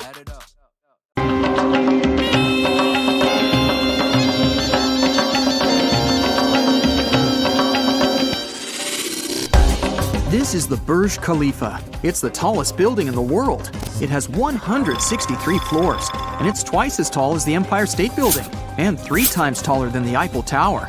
The total weight of the concrete for the building's foundation is 110,000 tons. That's like 2,200 Boeing 737s, or 50,000 SUVs, or 69,000 hippos. It took 22 million human hours to build. That means that if you were to build Burj Khalifa by yourself, it would take you about 2,500 years to do it. And now, imagine that huge thing slowly sinking into the sand until even its spire is underground. Skyscrapers are usually built on solid ground. Take a skyscraper in New York and dig a little deeper under it. There's always some kind of rock foundation to support the weight of the building. But if you dig a hole in Dubai, you'll only find sand. In theory, the whole city should have sunk in the sand, but it's still there. The main reason the Burj Khalifa stands firm is that the sand for the building's foundation was brought from Australia. Wait, but Dubai is built in a desert. There are billions of tons of sand there. Well, that's right, but the problem is its shape. There are lots of dust storms there. The wind picks up sand grains. They rub against one another, get polished, and gradually turn into microscopic balls. This makes the sand doughy, almost like snow. And if you squeeze a handful of such sand, there will be a lot of air between these balls. That's because they don't cling to one another tightly. But usually, sand grains are shaped like diamonds. If you squeeze such sand in your hand, the grains will press against one another like puzzle pieces. This way, they can withstand intense pressure. So, engineers imported millions of tons of sand to Dubai to create a strong base for the foundation of the building. The second thing about this type of sand is friction. The less smooth it is, the harder it is for you to slide on it. The building will literally cling to the sand with its foundation. Now, let's sneak a peek underneath the Burj Khalifa. First, the engineers drilled 192 holes, each about 164 feet deep. That's 3 times the length of a New York City subway car. Then, these holes were filled with concrete and about 39,000 tons of steel rebars to reinforce the structure. These are called piles. Concrete resists compression well enough, but it doesn't fare well when it gets twisted or bent. Luckily, steel rebars are great at dampening those forces. The sand around the piles is tight against the concrete. The friction between the sand and the piles keeps them from falling deeper. It's like sticking your hand in the sand at the beach. It can easily go down a dozen inches, but then the friction will stop it. When the piles were ready, it was time to create the base of the building, something like a concrete pillow. It's shaped like a flower with 3 petals, but this is not only for beauty, it's also for reliability. When you step on doughy snow with your feet, you fall all the way down to more solid ground. But if you wear snowshoes, you can walk on the snow surface. This is because your weight is distributed over the snowshoe area. The shape of the base of the Burj Khalifa has the same function. It distributes the construction's weight evenly so that the building doesn't sink into the sand. When the base was ready, workers began constructing the building itself. Whoa, it really swings a bit. Don't worry, it's done on purpose so that the skyscraper doesn't collapse. If you make the construction too stiff and don't let it swing, at one point, a strong gust of wind can just break it at the very base, and it will fall. So all skyscrapers are made a bit flexible. When the wind blows, the skyscraper tilts a little. This puts a lot of force on one side of the building's foundation, but concrete tends to shrink slightly, which dampens that force. Then the concrete decompresses and returns back to normal. When the wind is especially strong, the spire of the Burj Khalifa can sway 6.5 feet. The architects have come up with an even crazier idea for Dubai: a spinning building. It'll be an ordinary skyscraper, but each floor will rotate 360 degrees. Engineers are planning to install a rigid rod inside the skyscraper. It'll hold the entire weight of the construction on itself. Then each floor of the building will be attached to that rod, and the inhabitants of each floor will be able to choose the direction and speed of rotation. So, building on sand is actually quite reliable and simple. It was much harder to build skyscrapers in Manhattan. There's hard rock that can support a skyscraper there, but it lies 10 stories deep underground. So, engineers came up with a solution. These are wells. First, a concrete ring is placed on the ground. Workers start digging a hole right underneath it. They remove soft soil, and the concrete ring begins to sink under its own weight. The builders then put another ring on top of it and continue digging. One by one, the rings go lower and lower. A small crane helps to lift the soil to the surface. It's essentially a vertical tunnel that leads to nowhere. When the well reaches the rock hidden underneath the soil, the builders climb back to the top. The well is then filled with concrete. It looks like a giant pile. A dozen of these powerful piles can support a large skyscraper. But it's much harder to create a building foundation in a seismically active zone. That means a place where earthquakes frequently happen. The method of protection against them is simple. Like with high winds, you need to make the building flexible. Let's look at the foundation of such a construction. Good old piles hold the enormous weight of the skyscraper, but the concrete pad of the building itself stands on huge springs. During an earthquake, the ground shakes and moves from side to side, but the springs dampen and compensate for the movement, so the building stays in place. Also, engineers surround buildings in earthquake zones with concrete circles underground. So, here's a skyscraper with its foundation. Here's one ring around it, and here's another. When an earthquake hits and the ground starts to shake, these rings dampen the force of the earthquake. And if around the rings it feels like strong waves, inside the perimeter, it's like a calm bay. Another option is to reinforce the building with steel beams. You may have seen these things on bridge piers, but in this case, there are small cylinders on each beam. Each cylinder is filled with oil and has a piston. When the building starts to swing during an earthquake, the piston starts to compress the oil in the cylinder. The oil turns the mechanical energy from the swinging into heat. This dampens the energy released by the earthquake. And sometimes, engineers have to construct a building in a place where there's a lot of water in the soil. If you drill a hole for a pile there and fill it with concrete, the water will wash out the cement or keep it from drying out. In such cases, you have to freeze that water. To do it, builders make a lot of small drill holes at the construction site. Then they put pipes into these holes and create a connected pipe system. There's a similar pipe system in your fridge. It's hidden under the inner paneling. Now, we pump some liquid nitrogen inside. The water gives off its heat to the liquid nitrogen and starts to freeze. Meanwhile, the workers have time to fill the pile holes with concrete. But water in its ice form takes up more space than in liquid form. So when the ice melts, the ground sags a little. So what if you want to build a city on water, like Venice? Then you'll need long piles.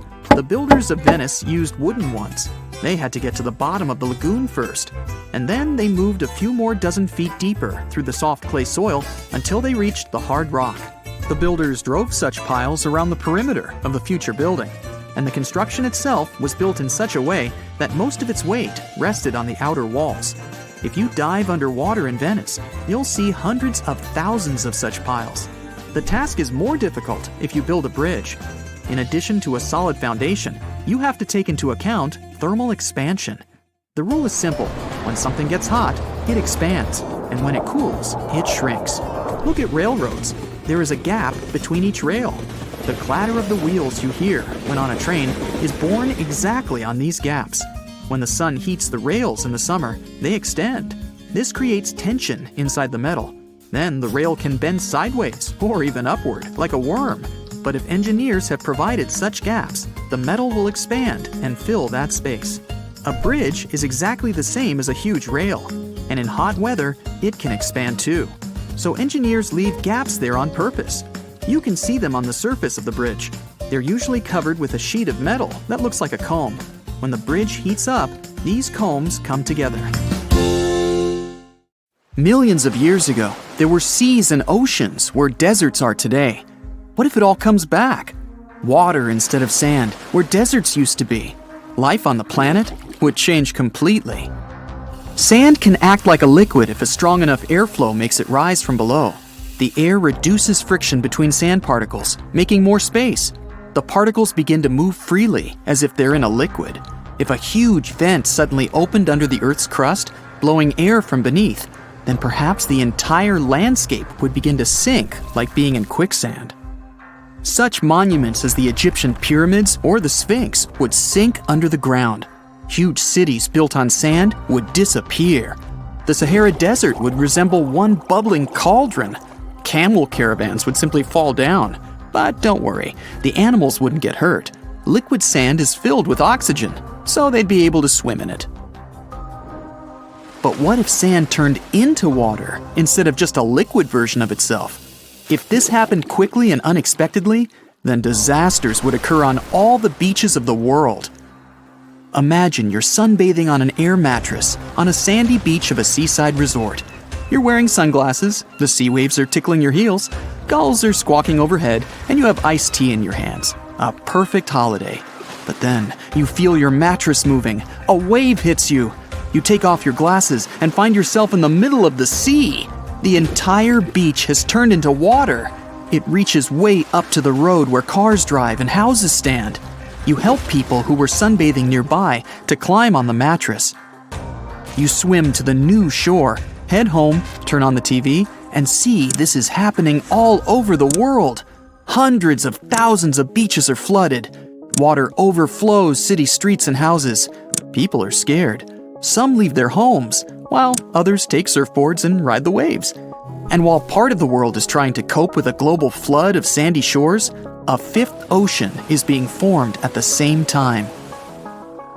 You get on a plane and fly over the largest sandy desert on the planet. The area of the Sahara Desert is 3.5 million square miles. This is almost the area of the entire USA. Billions of tons of sand turned into water in an instant, and all this water starts to spill over. Animals living in the sand, such as jerboa, scorpions, cobras, and many others, disappear from the face of the planet. The nearest countries are devastated by the flood. The new ocean connects to the Mediterranean, Red, and Tyrrhenian seas. The water level in the world's oceans is rising so much that most island countries have to evacuate to continents. In coastal cities, people sit in cafes and enjoy life.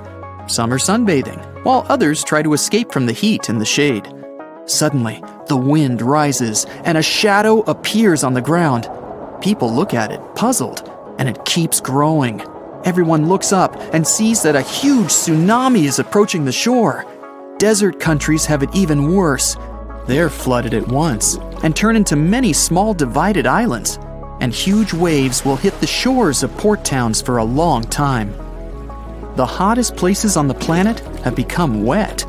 Hot sands turned into almost boiling water. It quickly evaporates and forms huge rain clouds. Thanks to high humidity, the air pressure changes and strong winds begin to blow. They drive clouds all over the planet. Long rains begin all over the world, drenching everything. Water mixes with the world's oceans and cools down. The hottest places in the world are getting colder. With temperatures changing, tornadoes and hurricanes form in different parts of the world and ravage the planet. The face of the whole Earth is warping. New seas, lakes, and rivers form all over the world. Before, water comprised 70% of the planet's surface. Now, it's 90%. Fortunately, cataclysms don't last long. Even though sands cover a lot of land, they're not very thick. The depth of the ocean is hundreds of times deeper than the depth of sand in a desert. In some, the sand is only a few inches thick. Only the largest dunes may reach 150 feet in thickness. The water levels will rise drastically and will probably never return to what they used to be. But at least the weather will calm down sooner or later. But something bad is still going to happen. Every year, 2 billion tons of dust rise into the air. Most of it comes from deserts. Particles of this dust contain useful elements and bacteria. The wind carries them all over the planet. A quarter of this dust comes to rest in seas and oceans. Bacteria and nutrients feed small creatures in the ocean, such as phytoplankton or krill. These creatures, in their turn, are food for small fish and even whales. And the fish are food for predators, as well as for many land animals. So, if sands turn into water, the ocean will lose a lot of its nutrients. The good news is that it won't last long either. Nutrients and bacteria will adapt to the new conditions and will be able to evaporate with water, which condenses into rain clouds. The largest variety of the marine world lives in shallow waters not far from the coast. The desert turned into water gives ideal conditions for new life to develop. New species of animals appear that can survive in hot water. Many creatures that lived in hot sands have now adapted to marine life. Camels have learned to swim, and small reptiles can hold their breath underwater for a long time.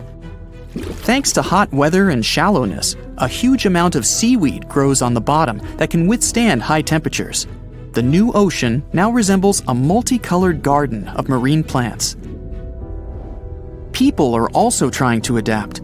They build towns on massive wooden structures right on the water and attach them to the bottom with long chains. Fishing has become the main source of food for all humankind. Cars have become obsolete. Everyone wants boats. Famous expensive car brands now design luxury yachts and ships. Also, everyone learns to swim, and every resident of sea cities is an excellent swimmer. All the new water was fresh until it mixed with the sea and gained its saltiness. People have created special filters that turn this water fresh. Global stocks are increasing. There are almost no places left in the world where people don't have enough water. But what if our situation became stranger still, and all the sand on the planet, not only on beaches and in deserts, turned into liquid? All hourglasses in the world would accelerate because the water flows much faster than sand. Sand is also used for all types of construction works. They use it in the production of concrete and to lay a strong foundation. It would be impossible to create bricks and clay without sand. Almost all houses, not counting wooden ones, would simply fall apart. But wooden houses could just rot because of the high humidity levels. Sand is used for glass. Production of mirrors, windows, and light bulbs would be greatly reduced. World reserves of drinking water would decrease as sand is a natural filter for purification. There would be huge traffic jams on the roads because, well, there would be no roads to speak of. Imagine you're driving a car and its wheels turn into jelly. Road vehicles would be severely affected. Planes would also stop flying because sand is used in the construction of the runway. The only means of transportation left would be ships. Sand is present almost everywhere on our planet, so the water would begin to moisten and wash away the soil. The whole world would turn into a vicious marsh, and it would be very difficult to move around. The humidity levels would increase significantly, and thick fogs would appear every day. A huge number of scolopendras, salamanders, frogs, and other creatures that love humidity would take over the planet. Some insects may evolve and increase in size thanks to the new ideal conditions. And people, if they survive at all, might grow scales to better transfer moisture. The Earth would look like a planet from a sci-fi movie. But fortunately, this isn't going to ever happen.